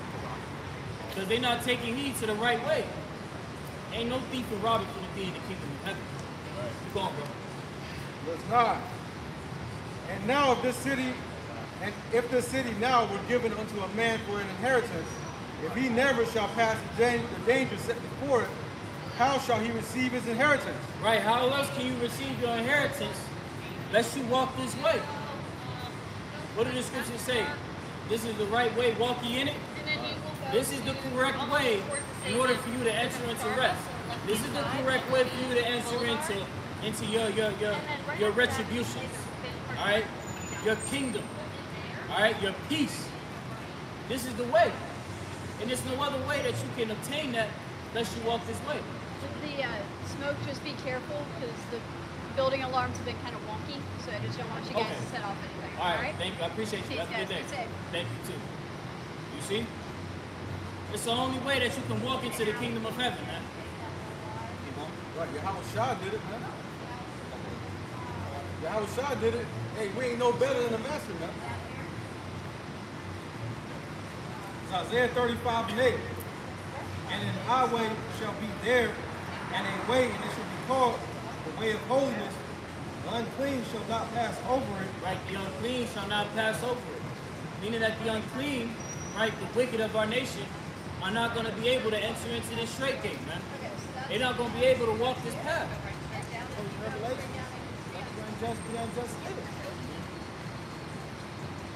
But it shall be for those, the wayfaring men, no fools shall not err therein. Right, the wayfaring men, the elect. Okay?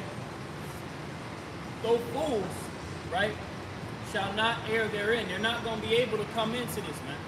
All right? Again, going back to what is our purpose? To gather the elect, man. We are tunnel vision focused, fishing for the elect in the nation of Yasharala. All right? Spending this time, like a lot of these other groups are doing, trying to gather all Israel, is pointless, man. You're gathering niggas. You're gathering wicked niggas. Got the definition of wayfaring. It says to go, to walk, come, to go, walk, come, depart, proceed, move, go away, to die, live, manner of life. So those that are walking on the manner of life want to get the kingdom. See? It said depart also, right? What are we told to do? Why is you in the park? Like going back to Micah 2 and 10. This is what we're supposed to be doing in these last days.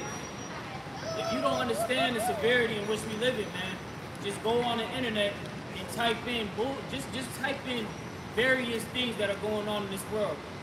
And just ponder if you think that this shit is going to continue on, man. Quick one on it, you understand?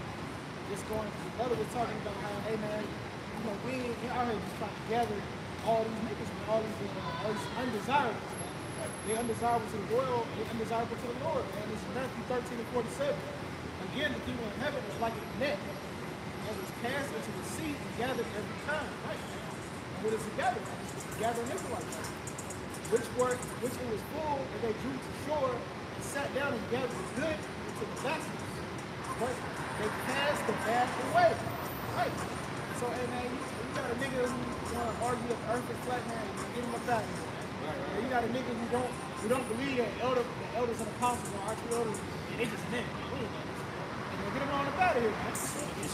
Hey man, with those bad guys, they just get cast aside. Right. Hey, what did the scripture say? Many are called, but few are chosen.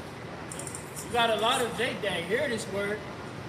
They may think, you know, they may ponder upon it. But hey, unless you are chosen and predestinated, you're not going to make it. Adawan Ratazad, we be predestinated to make it, as well as you know, your brethren, all right, a few sisters that are listening, all right? This is what we aspire to have, the kingdom. We don't want this place. This place is nothing but wickedness and destruction. And we have to walk this straight gate if we want to get there. This is the path we have to walk. There's no ifs, ands, buts about it. So you want to ask me? Yeah, I have a quick one. No. This is, Romans 10 and 2. You know, it's a lot of us saying, you know, many are called but few are chosen. You might have an Israelite out here who might know he's an Israelite, but he might not believe the right doctrine, right? So it says Romans 10 and 2. For I bear them record that they have a zeal of the Most High, but not according to knowledge. And that's a lot of our people, man. We got a lot of Jake that'll walk by camp, snickering, looking at us sideways, because they go to church on Sunday. Don't open shit on that, don't open a damn thing in the Bible, right? But yet, they think that they have the knowledge of the Most High. No, you have a zeal of the Most High, and you may think the Most High to operate in a certain fashion, but you don't have the knowledge of the Most High. You don't really know who Yahweh Ba'Shem Yahushai truly is. And that's why it's important, again, to acknowledge the leaders. We were taught by men through the Rakah Kodash. It's simple as that, man. It's no way that Jake can come up with this whole idea of, man, God came directly to me and I learned myself. He taught me directly. Nah, nigga, you tweaked. You really tweaked out. You didn't understand what you knew about Israel unless it was through the men that were out here teaching on the highways and byways, man. Uploading various videos on the internet, all right? But to go back to that Romans 10, right? Jake has a zeal of the Most High, but not a knowledge. They don't have the knowledge of the Most High, man. And that's going to be to their detriment.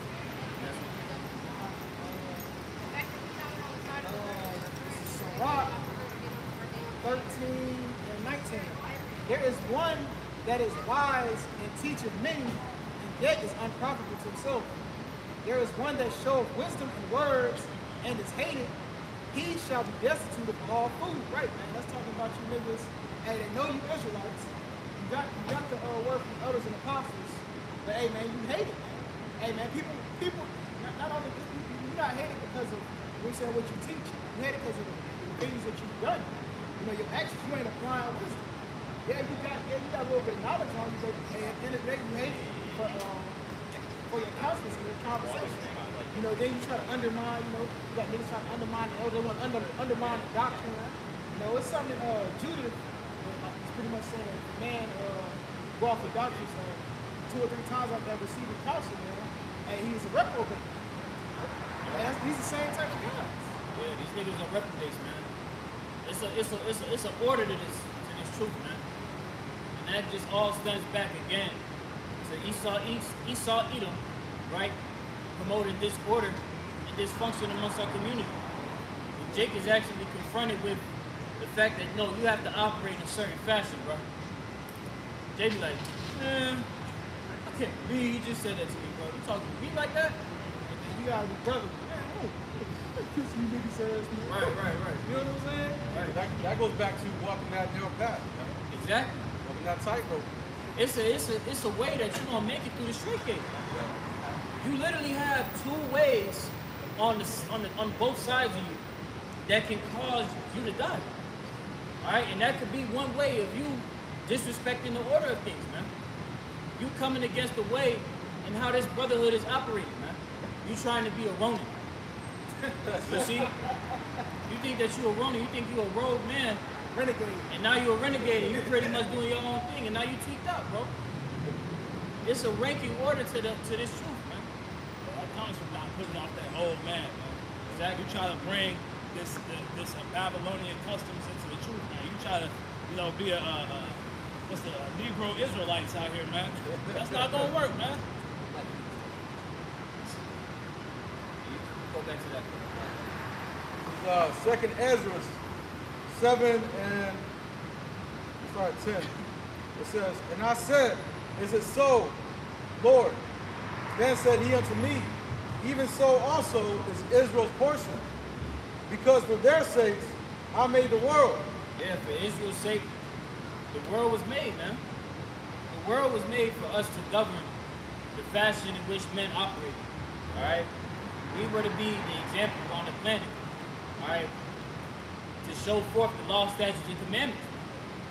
But what did we do? We went off, all right. But we esteem to get back to that predicament, not the predicament. We esteem to get back to our right estate, man. All right, a world where righteous dwell therein. What the scripture says, seek the Most High 10 times more. That's what we're doing. Exactly. Continuing on, it says, and when Adam transgressed my statutes, Second Ezra 7 and 11, because for their sakes I made the world, and when Adam transgressed my statutes, then was declared that now is done.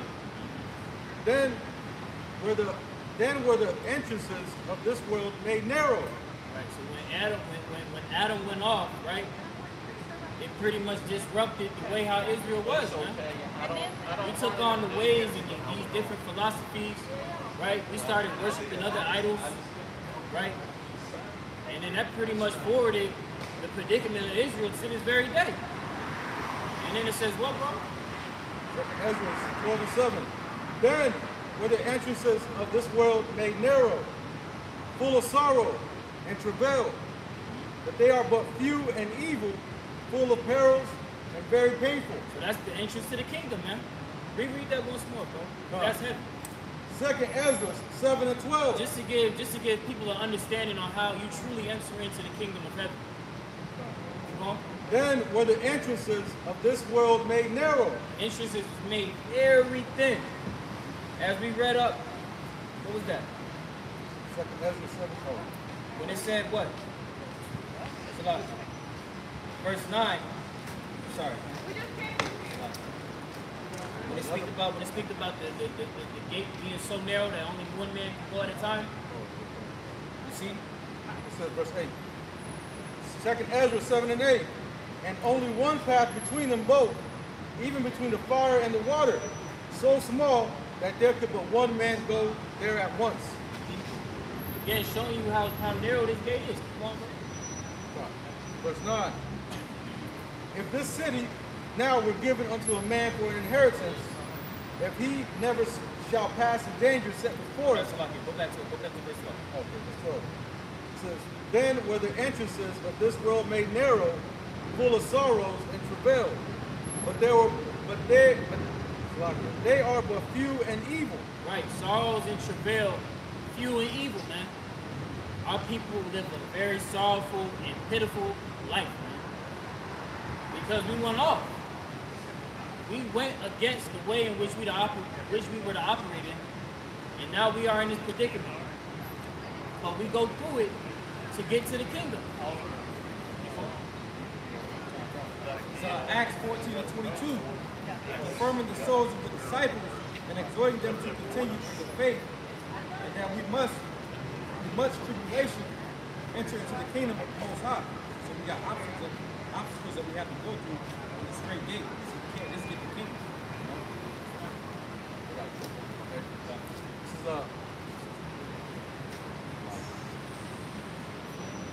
Because again, man, this is the condition of the battle. We are literally in a spiritual war. And it's imperative that we understand that and we come to realization with the severity of what's at stake. This is Ecclesiasticus 2 and 1.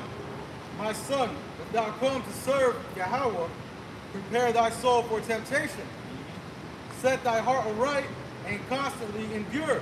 Exactly. And make not haste in time of trouble. Now going back to that walk, man, that narrow path.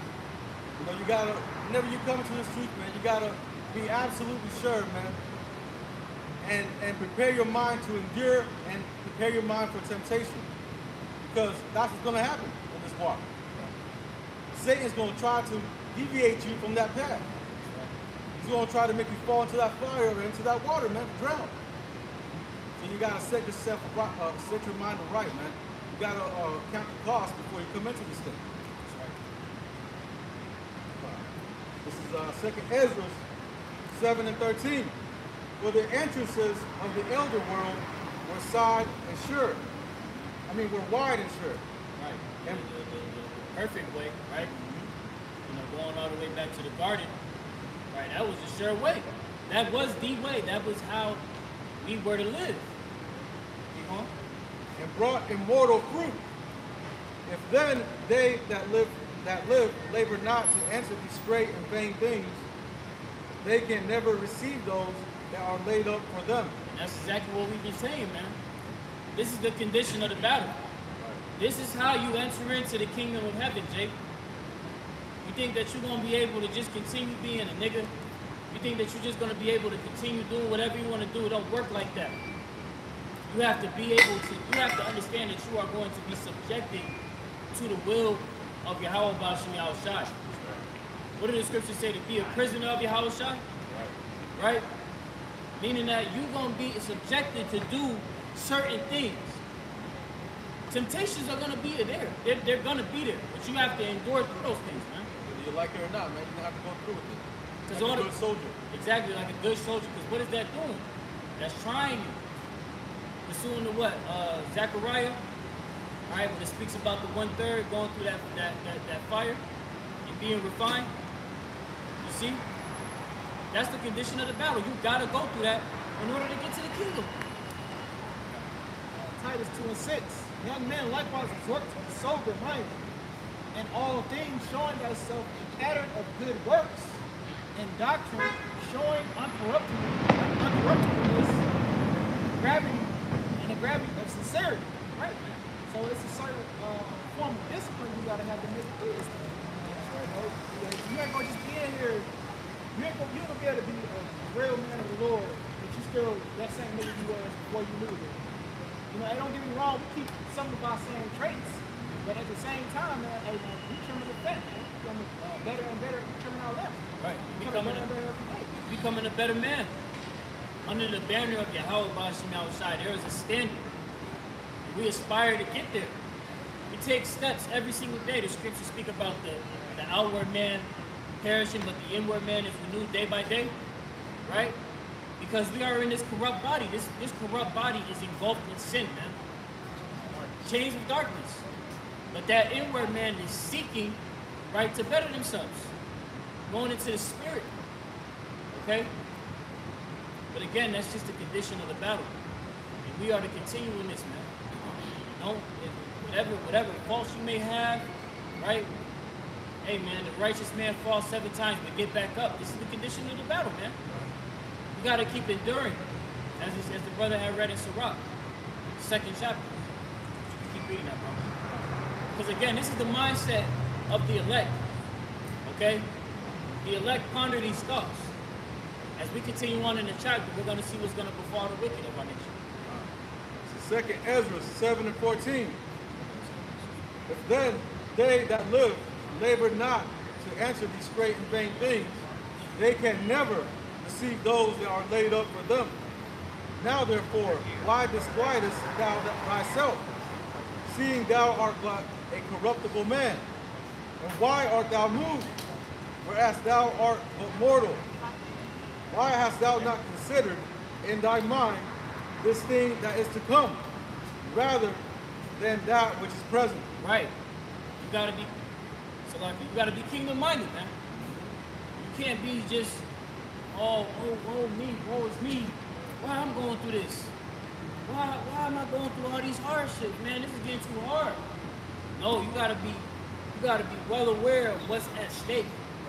You see, we are talking about the kingdom of heaven, man. And that's afforded to you, brother. You know that? Of course. You see? That's what we have to do. We have to walk in a certain fashion to get there, though. You understand? It's not going to be no other way in which you can get there. You have to walk in a certain fashion to get there, man. You have to understand, whatever you may go through, fight through that shit. Fight through the tribulations. Fight through the temptations. Endure hardness as a good soldier of Hamashiach. What did Yahushua say? He who cannot carry his cross and come with me, or come after me, is not worthy of me. There you go, man.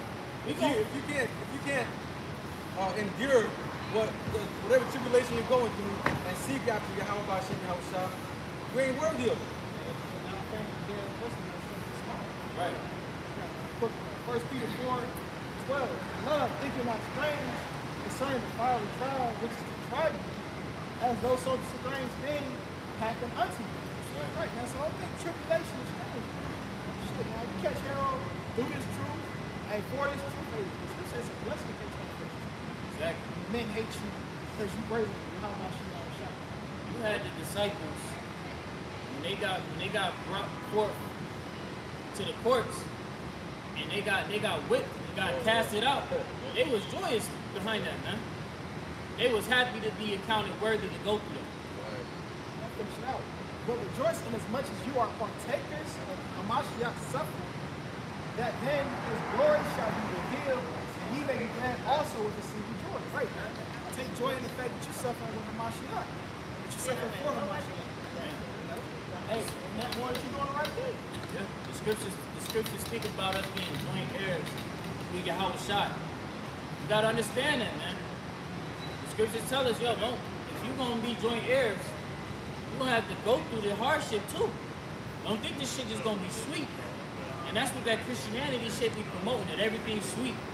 You ain't gonna have to go through nothing. Go ahead and do whatever you wanna do. You'll be okay, you'll make it. Times get hard. Right. Like, I can't do this no more, Jesus. No, it don't work like that. You've been misled. It's Malachi 3 and 2. But who may abide in the day of his coming? And who shall stand when he appeareth? For he is like a refiner's fire and like a fuller's soap.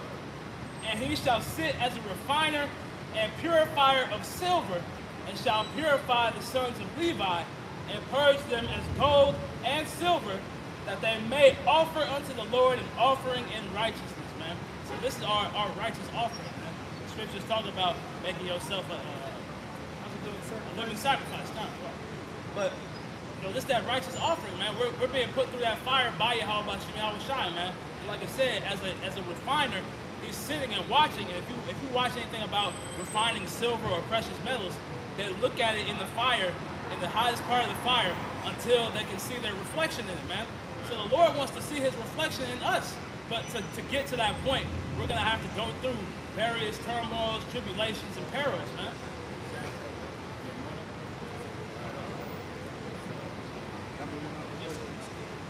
Proverbs 3 and 11. My son, despise not the chastening of Yahweh, neither be weary of his correction. For whom the Lord loveth, he correcteth, even as a father the son in whom he delighteth. Right, if you're in the truth, man, if you getting chastised, man, you receiving hell, hey, take it gladly, man. Because you're not perfect, right? No. Don't think that you above correction. Right. None of us are perfect. You come into this truth and you dirty as hell. You trying to get your garment right. But what does that take? Correction. The Lord is going to chastise you. The Lord is going to point things out in you that may seem uncomfortable to you in those moments. But it's all for the benefit of you getting through that straight gate, man. If the Lord, and that just goes to show you the love that Yahweh Shai has for us, man. We are worthy of death. The acts of sins that we have committed throughout our life, we are worthy of death, but Yahweh Shai is affording us the opportunity to be cleansed in this wickedness that engulfs the earth, man. You know how special that is when you consider it, man. That's why Uriel was telling Ezra to tighten his act up, man. Don't ponder upon the present. Think about what's to come in the future. You gotta go through hard times to get to peace. That's the condition of the battle, simply put. Continue on. This is 2 Ezra 7 and let's start after 15. Now therefore, why disquietest thou thyself, seeing thou art but a corruptible man? And why art thou moved, whereas thou art mortal? Why hast thou not considered in thy mind this thing that is to come, rather than that which is present? Then answered I and said, O Lord, thou bearest rule. Thou hast ordained in thy law that the righteous should inherit these things, but that the ungodly should perish. That the ungodly shall perish, man. Who are the ungodly? The wicked. Alright? Esau, Edom, the border of wickedness. but also 2/3 of our nation, man. You see? 2/3 of our nation, their deeds have surpassed the deeds of the wicked. These niggas they pretty much trying to compete in a wicked nigga combine. Like, damn, you got this wicked nigga. Who can shoot better, him or Jerome across the street? You see? Who can kill his brother faster? Who can sleep and promote adultery war? This rapper or that rapper? These niggas are totally lost, man. But the righteous, right, the meek, the ones that are turning back to Yahweh Shemel Shai and truth and sincerity, hey, they're the ones that are going to inherit the earth, man. And that's not speaking of all nations. That's speaking of the nation of Israel. The Israel of the Most High. The elect. God. Verse 18. Nevertheless, the righteous shall suffer great things, and hope for why? For they that have done wickedly have suffered the straight things, and yet shall not see the why. Right, because all Jake is suffering, yo. We all in the same predicament. Don't get it twisted. You know, all of Jake is in some sort of suffering. But the thing is, we suffer with purpose. Jake out here going through so many things in their life, and it's to no avail. There's no purpose to Jake when he suffers through whatever he goes through in his day-to-day life. There's no takeaway. There's no understanding that this man can gain from all the perils that he goes through at his workplace, at his home, his relationships, even within himself. Man. But we suffer with purpose. Why would you try to get that Ephesians chapter 6 and verse 11. Put on the whole armor of the Most High, that ye may be able to stand against the wiles of the devil. Right, look at that word wiles, shop. So that you may be able to withstand the wiles of the devil, man. Alright, because this man is literally preparing to come down so hard on the world, pursuing to what, Revelations 12 and 12, right? Because he knows that he has for a short time. This man's system is literally crumbling before your eyes. It don't take no rocket science to understand that we in the latter end. Okay, you gotta be a fool to think that we're not in the last days. Alright, especially with all the madness going on. And again, I'll say it again, man. You got these wicked ass motherfuckers promoting openly pedophilia. You have people openly promoting pedophilia, man. This shit cannot continue on, bro. I wouldn't want no kids in this motherfucker. You see what I'm saying? But if these niggas keep doing this, what does it say in Matthew 24 and 22? Lest the days be shortened for the elect's sake, there shall no flesh be saved. The severity of what's going on in the planet Earth right now is indicative that we are in the last days, man. That's just an example of that. You see Esau pushing their carbon tax and all these things, man. But it's all going into manufactured famines, man. Because carbon is the base of all life, man. So they're trying to remove the catalyst of life from the earth, man. Right. So that means that if this devil was allowed to continue on, that the entire earth would turn to dust, man, would be nothing, man. Right. How are you trying to combat carbon emission? Your body naturally emits carbon. Like, what the fuck, bro? You don't want your body on earth.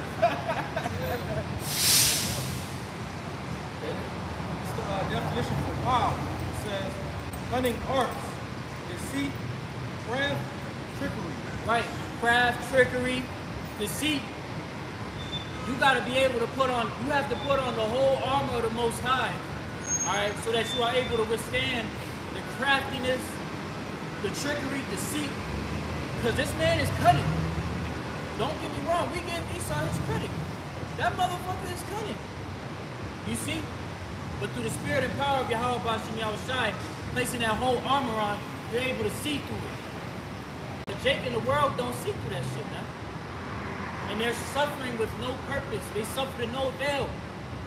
We going through our sufferings, but we have Yahweh Bashem Yahushai on our side. How beautiful is that?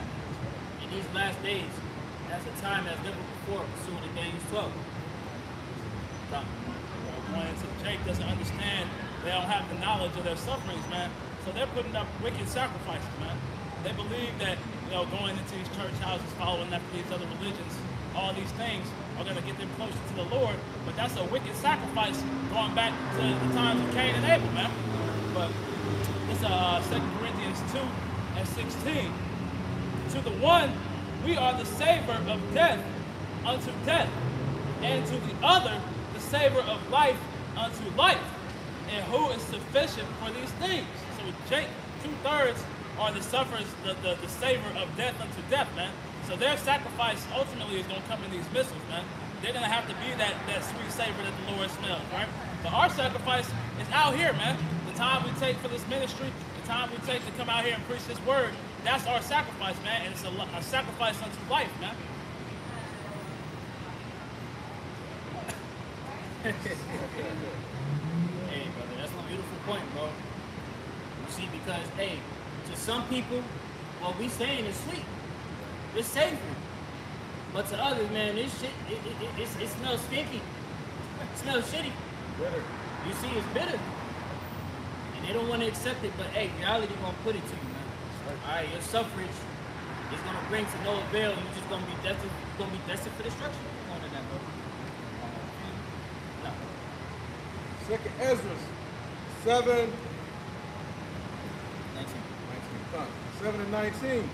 And he said unto me, there is no judge above the Most High, and none that hath understanding above the highest. For there be many that perish in this life, because they despise the law of the Most High. Right, speaking of food, 2/3. 2/3 of the nation of Israel, you so-called blacks, Latinos, and Native Americans, you're destined for destruction based upon the lifestyle choices that you make. It's not conducive for you to actually be prepared for the trials and tribulations that we're going to face in the time of Jacob's trouble. You don't have the Lord on your side. You don't know the Lord's name. You don't pray. You don't fast. You don't read. You don't open the Bible to consider what we're saying, man. You just take it and just say, I don't know what the nigga's talking about. Like was talking about how Jeshurun has waxed fat, man. Right. Our people have grown comfortable in captivity, but that comfort has led them to have clouded minds, man. Right? They can't see what's coming to pass in this place, man. They can't see Esau's system failing. They can't see the downfall of America and every subsidiary underneath it, man. Right, because in the time of Jacob's trouble, when these niggas are at their wits' end, and Esau is, he got that little implantable device out in his hands like this, they gonna say, look at this shit. Stand it up. Get it right. Put that in my body. Universal income. Hyperinflation, don't forget that, but universal income. You see? Jake gonna bite that motherfucker.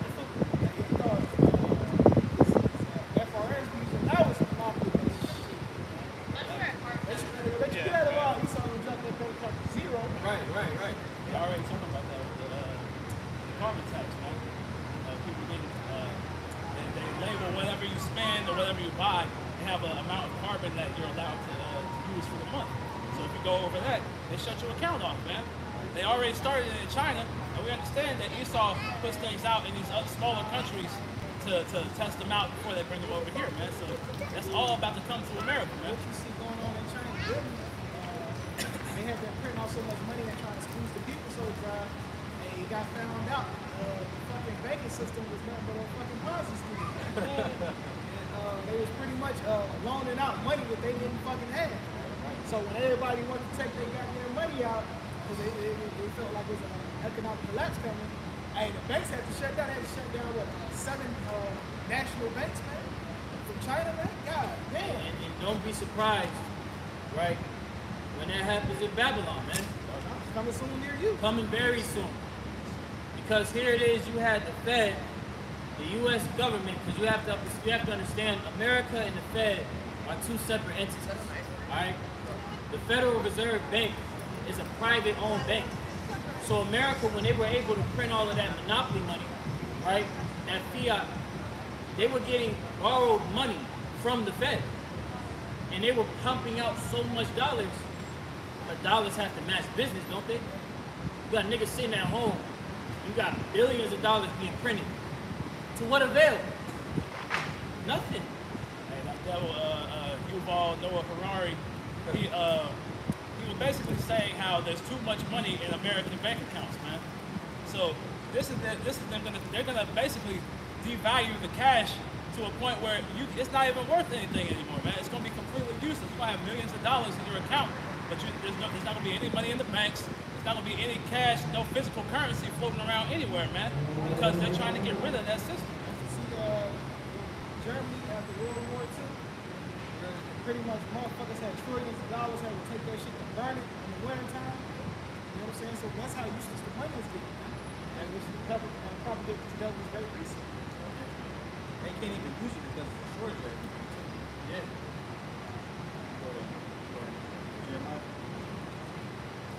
Second Ezra 7, and 20. For there be many that perish in this life, because they despise the law of the Most High that is set before them. Verse 21. For the Most High hath given straight commandment to such as came. Right, straight commandment. There is a way and order in how you serve Yahweh Bashim Yahushai. You don't serve him on your own doing. You don't serve Yahweh Bashim Yahushai how you want to, when you want to, how you feel like. Oh, that's next to me. So I'm gonna do it how I want to do it. Do you say that to your parents when they was telling you to do stuff? No. How much more the Heavenly Father? You are given a way to do it. You do it.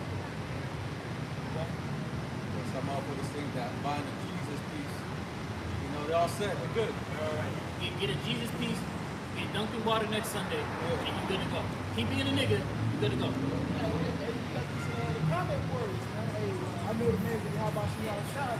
If you how about you not say this? Right. No. Hey, you the same boat as a Jesus piece man, nigga. Right. Where are your works at, man? Yeah. If you got works, that will show your faith in Yahweh Bashim Yahushai. You're going to show forth your faith in Yahweh Bashim Yahushai by your works. It says, verse 21, for the Most High has given straight commandment to such as came, that what they should do to live, even as they came, and what they should observe to avoid punishment. To avoid punishment. We are a punished people. We are in timeout right now. We are literally in the corner, weeping and sighing, and our Father is right there looking at us like, what you do wrong? And Jacob's like, I ain't do nothing wrong. No accountability. The Lord gave you a straight way on how to operate so that you could avoid your punishment. You got your punishment now, and this is what predicament you are in. Acknowledge your offense, repent, and turn back and believe the gospel. It's so simple. The simplicity of Yahweh Shai, right? The niggas want to complicate things. I'll be right back. Really? I don't really agree with you on that, bro. Your take don't really resonate with me, bro.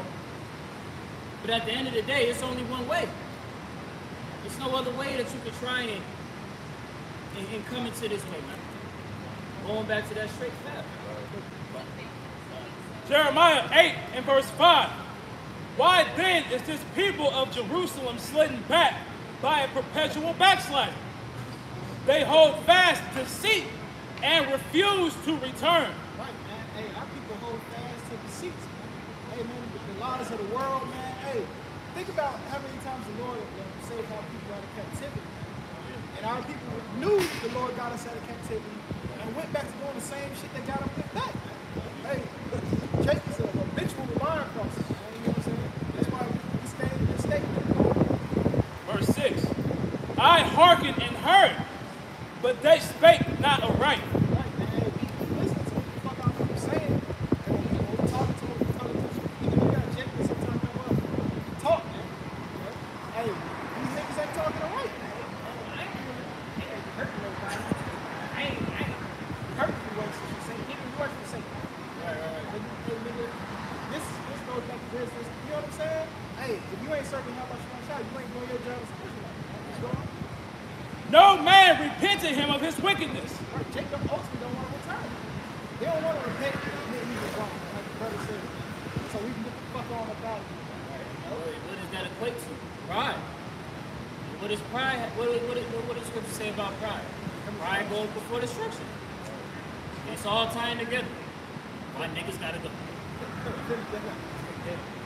Jeremiah 8:6. I hearkened and heard, but they spake not aright. No man repented him of his wickedness, saying, what have I done? Everyone turneth to his course, as the horse rusheth into battle. Every man turned back to what he's already learned. They turned back to what they know, man, as a horse that rushed in the battle quick. And it wasn't too much dialogue, man. You know, when we talk to Jake out here, and what ends up happening? Listen, then you want to hit you with his guy. And we like, nah, we ain't on that shit, bro. Then they say he got a road. You know what I'm saying? And that's how people are. Hey, refuse to return forever beside backwards. Second Ezra 7 and 22. Nevertheless, they were not obedient unto him, but spake against him and imagined vain things. Right. People imagine vain things. You see? Our people imagine vain things. They imagine worshiping other gods, accepting other philosophies. They won't even accept the scriptures as their book. You see? That's vanity. Called the white man's Bible. Right, that's vain. This is your heritage, and you've been so indoctrinated to where you really consider that, well, I don't know where I come from, but then when I look at history, the history of Israel itself is X'd out of all history books. It's not really addressed. That ain't me. Right, I'm the only nation that don't have a history. Right. Smiles from Africa. Right. And it's weird for treating that most Africa, a bunch of desert land, but we just wait for treatment. Right. And then Israel, again, Israel is never mentioned in these history books. That's a topic that's flew over. Don't nobody address Israel the same way how they don't address your history. All thing they say about, they talk about Amalek, really. They say history really started Egypt. They don't even talk about how they got all the way to Germany, and now they back in their rightful homeland, back in Egypt. Man, come on, man. You know what I'm saying? The briefest thing that you get about Israel is the Roman captivity, man. And even then, they hide in certain things, man. You see, they paint over the faces. If you look at any history book, they got Israelites portrayed as so-called white men, man. Amalek. Yeah. But look, when you question that, right? How did Amalek go from fleeing the Jewish people? How did they go from fleeing out of Egypt, the Egyptian captivity? How did they get from there to Germany? Right. And why would they flee amongst the Hamites to hide from the Babylonians? Right. It don't make sense. Why would a bunch of Edomites go and hide among Judah? Right. Well, so-called Hamites to hide from another. That don't make sense. You still got like a sore thumb. They skip over thousands of years of history, man. They go from Egypt, they skip Babylon, they skip Assyria, they skip the Persians and the Medes, and they skip the Greeks. The only thing they touch on the Greeks is Alexander, and then they go straight to Rome. Because that's where Babylon, that's where Esau's kingdom truly started, was at that Alexander, the so-called great, and going into that Greek and Roman rulership, man. Jeremiah 4:22. My people is foolish. They have not known me. They have silent children. They have no understanding. They are wise to do evil, but to do good they have no knowledge. Right. These niggas have no knowledge of good. They only wanna opt into wickedness, man. You see? And that's why Jake is in this perpetual case of strife, continual strife. Always wondering what's gonna happen next. That's why those curses cling unto Jacob the way it does, man. So it's a definition of Sodom, which means stupid. Alright, and in Hebrew it's sakar, alright, which means food. You see, so 2/3 is food because you got the best opportunity of a lifetime, they don't want to repent. Yeah, my sister not hard. has It's really not hard. The simplicity of Yahushua, repent and believe the gospel, or What did Yahushua also say? Repent ye or perish. This is 2 Ezra 9:11. And they that have loathed my law while they had yet liberty, and when as yet place of repentance was open unto them, understood not, but despised it. Right? This is what's going to happen to y'all 2/3, man. Right, The same. Because the period of grace is right now, man. Right. It ain't gonna be in the time of Jacob's trouble. You're not gonna be. Yahushua, please, please. What are those dudes coming? Yahushua, please help me.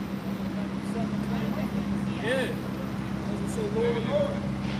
He ain't gonna answer. The line gonna be off the hook. And the court gonna be sent out the wall, man. He ain't taking no calls.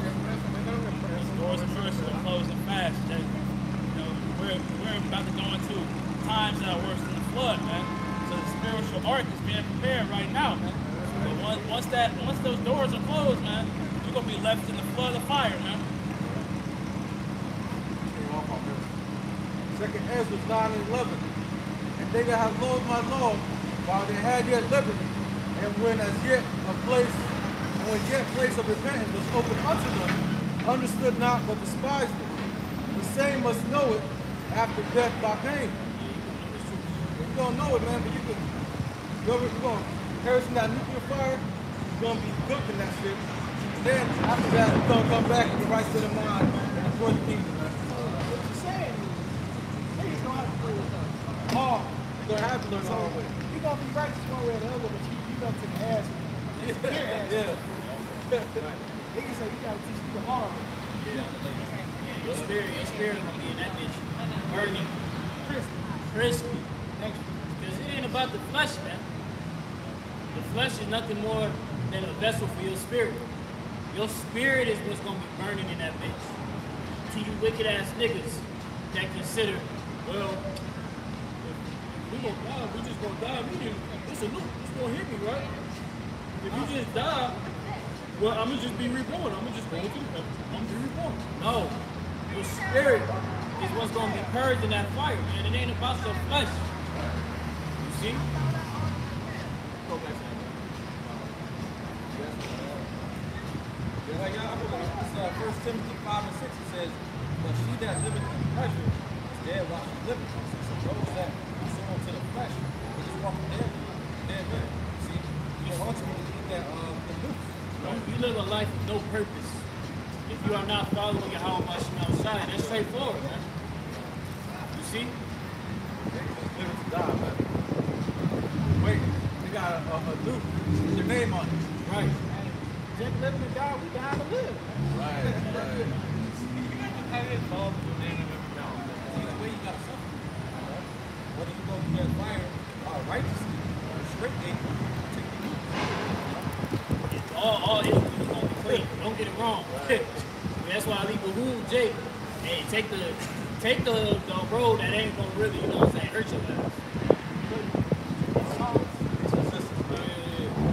Psalm 7 and 8. The Lord shall judge the people. Judge me, O Lord, according to my righteousness and according to my integrity that is in me. Right, man. We know we be judged by. Have integrity, man, and seek the reward of our works. Oh, let the wickedness of the wicked come to an end, but establish the just for the righteous and the power triumph the hearts and the brains. All right, man. So at the end of the day, all wickedness is going to come to your end. Hey, the Lord, he know hearts and deeds of men, man, so he don't know if he's really doing his things for him and you not. My defense is the power which saveth the upright in heart. The power judges the righteous. God is angry with the wicked every day. Every day the Lord is wicked, man. And it's like that. I misspoke. Every day the Lord is angry with the wicked, man. You see? The scriptures speak about how the Lord's eyes are 10,000 times brighter than the sun. Meaning that Yahweh Bashim Shai is witnessing every wicked deed in the earth. Zechariah, the Lord maketh his judgments to come to pass every morning, man. Why? Because as Brother Greg brought the scripture, man, he's angry with the wicked every day, man. So every day you wake up, there's going to be new judgments, new pestilences, new things that the Lord is bringing to judge these people, man. If he will not turn, he will wet his sword and he had bent his bow and made it ready, right? If you won't turn back to the ways of God, hey, the Lord got the sword with him. So he's like, hey, you ain't coming back. You know what I'm saying? Hey, so hey, the Lord, he ready to destroy you. Right. He's gonna be his with the stick. God, hey, you niggas is volunteering with him every day. And he had also prepared for his instruments of death and his ordnance for his arrows against the persecutors, right? Because at the end of the day, hey, you ain't only gonna be getting killed. Hey, these heathen, the persecutors gonna be getting killed too. Right. So all y'all getting ready to get judged in one big ass melting pot. But you didn't live good with the persecutors. You know, you called hell on this side. Now you got to catch hell fire from the Lord. Right. Second Ezra 7 and 22. Nevertheless, they were not obedient unto him, but spake against him, and imagined vain things, Right. and deceived themselves. Verse 23. And deceived themselves by their wicked deeds. Right. You are misled in your own mind, thinking that by you coming against the men of the Lord, you really gonna be in good standing with the Lord, man. You a foolish nigga to think that by coming against the men that Yahweh Shai has set up to be his mouthpiece, his servants, you coming against them is the right thing to do. You out of your rabid ass mind. Okay? Keep going. Verse 23. And deceived themselves by their wicked deeds. You got deceived yourself with your wickedness, man. You are literally blinded in the wickedness that you enacted, man. Keep going. And said of the Most High, that he is not, and knew not his ways. But his law have they despised, and denied his covenants. And in his statutes have they not been faithful. Right, have they not been faithful, man? The law, statutes, and commandments, again, were afforded unto our people, these so-called blacks, Latinos, and Native Americans. All right? And by you choosing to not be faithful, it's going to be hardship that's going to befall your ass like never before. You think that the sorrow and shit you go through on your day-to-day basis is hard for you to bear? Oh, wait for them garbage troopers to kick down your door.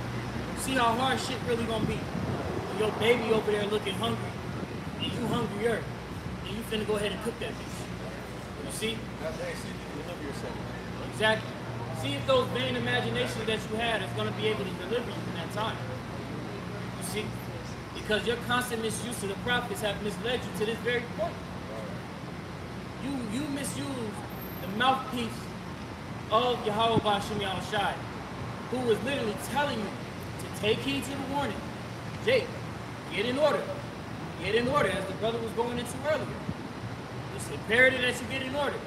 It's imperative that you acknowledge your offense. But what do Jake do? Shit. I'll be ready. I'm ready. No, you ain't. No, the fuck you not. Because when these perils come, it's going to come hard as hell, bro. You get that, Isaiah? Isaiah chapter 10, verse 5. O Assyrian. Isaiah 10 and 5. O Assyrian, the rod of mine anger, and the staff in their hand is mine indignation. Verse 6. I will send him against an hypocritical nation, and against the people of my wrath will I give him a charge to take the spoil and to take the prey and to tread them down like the mire of the street. Right, so these modern day Egyptians, these Assyrians, you know, Esau, Edom, they're being prepared to bring judgment to 2/3 of Israel, man. That's right. They're the Lord's sword, man. And he's going to use them to bring massive death to 2/3 of our people, man. As well as you heathens, man. You heathens have no hope, so we don't even mention you. But 2/3 of Israel are going to receive that, 99 overall Esau, man. So long it's going to be that feeble little Edomite that you see at work, man. Ball is life. Esau and Edom coming down the court, dropping 100 on Jacob. Yeah. He's coming down the court. Right, man. But Esau's going to be, be unleashed to his full capabilities, man. The only thing that's going to stop him is the power of Yahweh Bashim Yahushai, keeping him from getting to the elect, man. Yeah. Ezekiel chapter 21 and verse 9. It says, Son of man, prophesy and say thus, saith the Lord, say a sword is sharpened, also furbished. It is sharpened to make a sword slaughter. It is furbished that it may glitter. Shall we then make mirth? It contaminate the rod of my son as every tree. Verse 11. And he hath given it to be furbished that it may be handled. This sword is sharpened and it is furbished to give it into the hand of the slayer. You see, so it's not being furbished and sharpened for no reason, you see. The Lord is bringing judgment on 2/3, you know. They don't want to take heed, they stuck in the folly. Should we then make mirth, man? Should we be in this happy-go-lucky spirit, man? Should we be walking around blind like the rest of these people out here, man? The scriptures say no. You know, scriptures talk about those, let me get it, in Luke 19 and 27.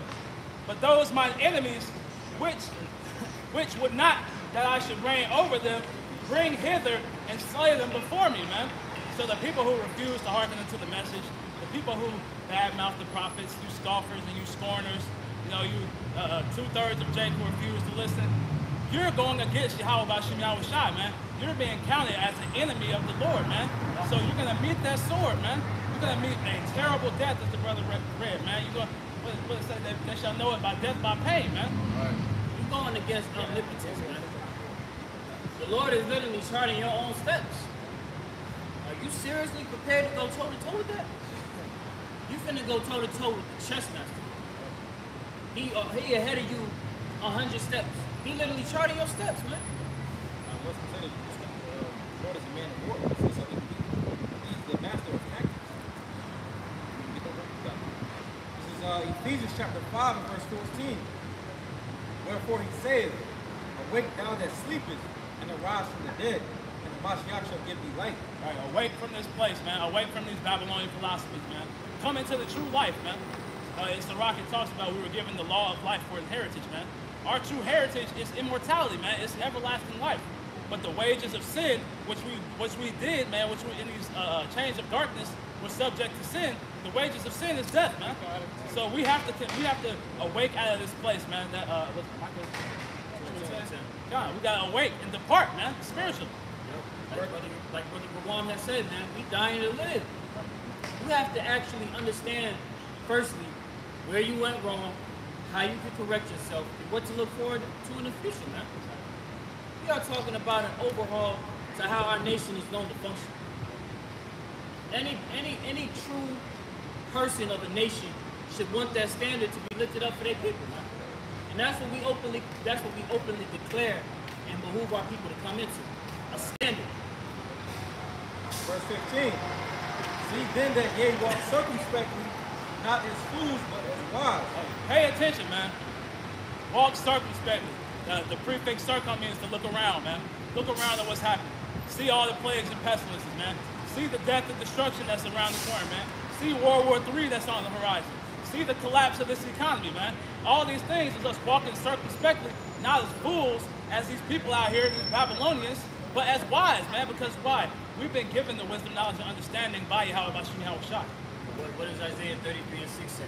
33 and 6. Wisdom and knowledge shall be the stability of our times. It's keeping us stable in this moment.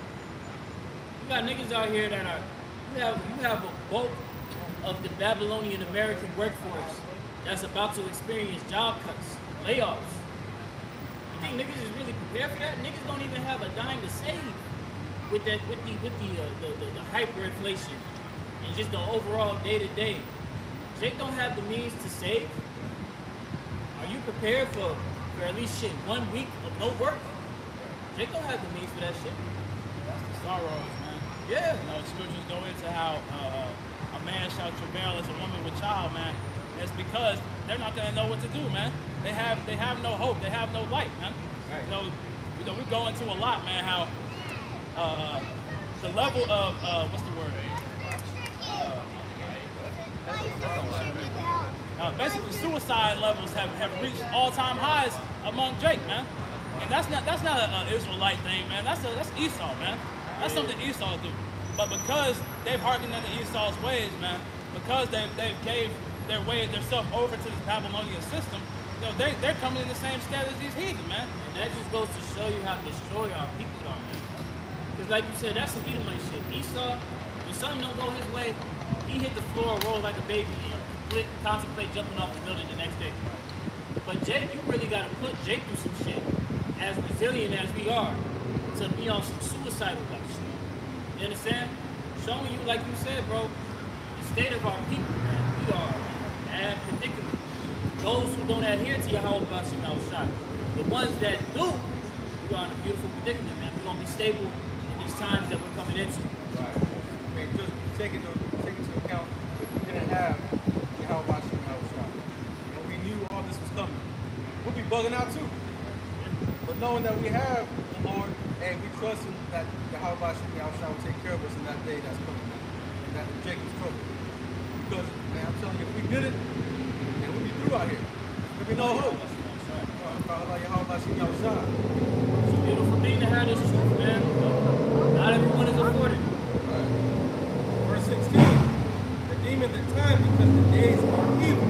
The times are evil, man. The prefix Eve going into time and Bill meaning bad times, man. These are bad times.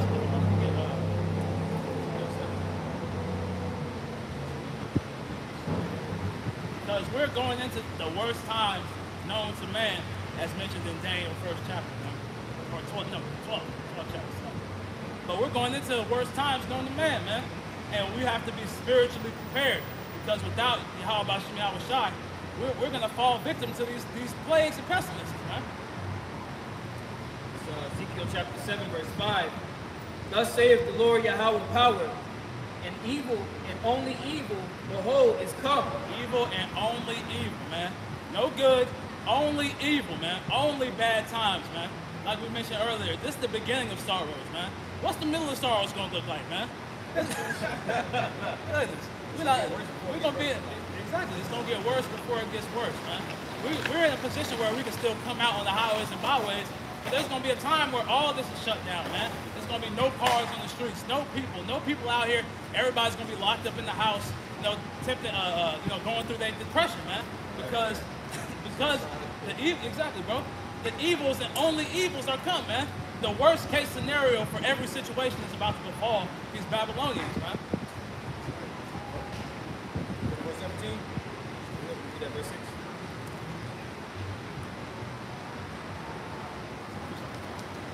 Ezekiel 75, thus, from very top? No. 75, thus saith the Lord Yahweh power, and evil and only evil, behold, is come. An end is come, the end is come. It watcheth for thee, behold, it is come. The end is come, man. Prophecy is at the door, man. Prophecy is looking through your windows right now, man. No, prophecy is about to befall this place, man. And the prophecy is that America, Babylon the Great, is going to be destroyed with nuclear fire. But before that, it's going to be great turmoil, plagues, and pestilences that befall these people, man. That's right. People, wild beasts, newly created creatures, man. All these things, apparitions, all these things are about to befall you Babylonians, man. That's right. Plagues, all that, man. Death, destruction, man. It's going to be some shit like never before. Pursuing Daniel's flood, man. Like, you see shit in video games and movies, you be like, damn. Well, yeah, it's going to be like that. Verse 17. Wherefore be ye not unwise, but understanding what the will of the Lord is. 17. And be not drunk with wine wherein is excess, but be filled with the Spirit. Hey, be not drunk with the wine of Babylon, man. Be filled with the spirit of Yahweh Shai, man. We can read that verse. So Ephesians chapter 5 and verse 17. Wherefore be ye not unwise, but understanding what the will of the Lord is. Be not unwise, man. Come to the true wisdom, knowledge, and understanding, man, that has been given to the man of the Lord by Yahweh Shai, man. This is the mercy of the Lord that you're hearing these messages, man. If you somebody on this side, if you're a Negro, Latino, Native American, or these words, jive with your spirit, man, come unto the wise, man. Read it again. Ephesians 5 and 17. Wherefore be ye not unwise, but understanding what the will of the Lord is, and be not drunk with wine wherein is excess, but be filled with the Spirit. Understand what the will of Yahweh Shai is, man. his will is to come and redeem 1/3 of his people, man, his chosen elect, and destroy this wicked kingdom, man. If you don't want this place destroyed, then you're going against prophecy, man. You're going against the ways of Yahweh Shemi Yahushua. And you see the fate of those who go against them, you're going to get slayed by the sword, man. You see, that's the thing, man. Jake, with this truth, unlike any other thing, man, you reiterate it once more, you have to be accountable of yourself. The truth is going to require that you acknowledge your offense, man. Because here it is, like the brother said, Yahweh is sending his beloved son, Yahweh Shai, to deliver us out of this madness, man. And in order for you to do so, to be able to be delivered, you have to acknowledge your offense, bro. You ain't finna just make it to the kingdom just because, you know, you was nice to people, you know, you gave people a couple of things, you never cursed before in your life. Oh, bro, it ain't how you get there. You gotta acknowledge your offenses and come back to serving the true power, man. Yahweh, right, which is the Heavenly Father's name, Bahashem, meaning in the name of Yahweh Shai, being the one that the world ignorantly calls Jesus Christ, who is our mediator to the Heavenly Father, man. For you bugged out niggas that say that Yahweh Shai is not our mediator. You see, that's the true order. Going back to the beginning of the lesson. Right? But 2/3 niggas don't want to get to that. That's why they gotta be done away with. Because in the kingdom of heaven, man, we're gonna establish true order and true righteousness in the planet Earth. Which is order. The natural order. The original way. See? Go back to that, man. Second Ezra, chapter 7, verse 23. And deceived themselves by their wicked deeds, and said of the Most High, that he is not, and knew not his ways. But his law they have despised, and denied his covenants. In his statutes have they not been faithful, and have not performed his works. And therefore, Ezra, for the empty are empty things, and for the full are the full things. Behold, the time shall come that these tokens which I have told thee shall come to pass. Right, these things that we spoke of throughout the day, rest assured that these things will come to fruition. Matter of fact, you close out with Ezekiel 33:3. These things are going to come to pass whether or not you hear or forbear. Because we on the Lord's time, man. And we are just vessels to bring forward this message. It's the book of Ezekiel 33, verse 3. If when he seeth the sword come upon the land, he blows it. 33.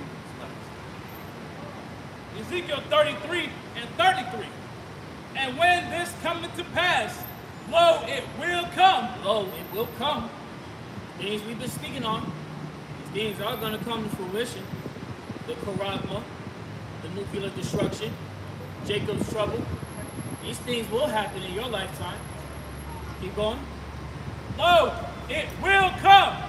Then shall they know that a prophet hath been among them. Right, then will they know a prophet has been among them, man. That's why we encourage and we exhort our people to turn back to Yahweh Bashim Yahushai, that they may be able to be protected in these times that we're coming into, man. You gotta adhere to this word, man. Alright, you have men that the Lord have established to bring forward this message, starting with the head, apostle, elder, bishops, on down, and the men that teach the doctrine. Okay? That is who you are to adhere to this word, man. Because it's gonna come to pass. That's right. So hey, man, with that.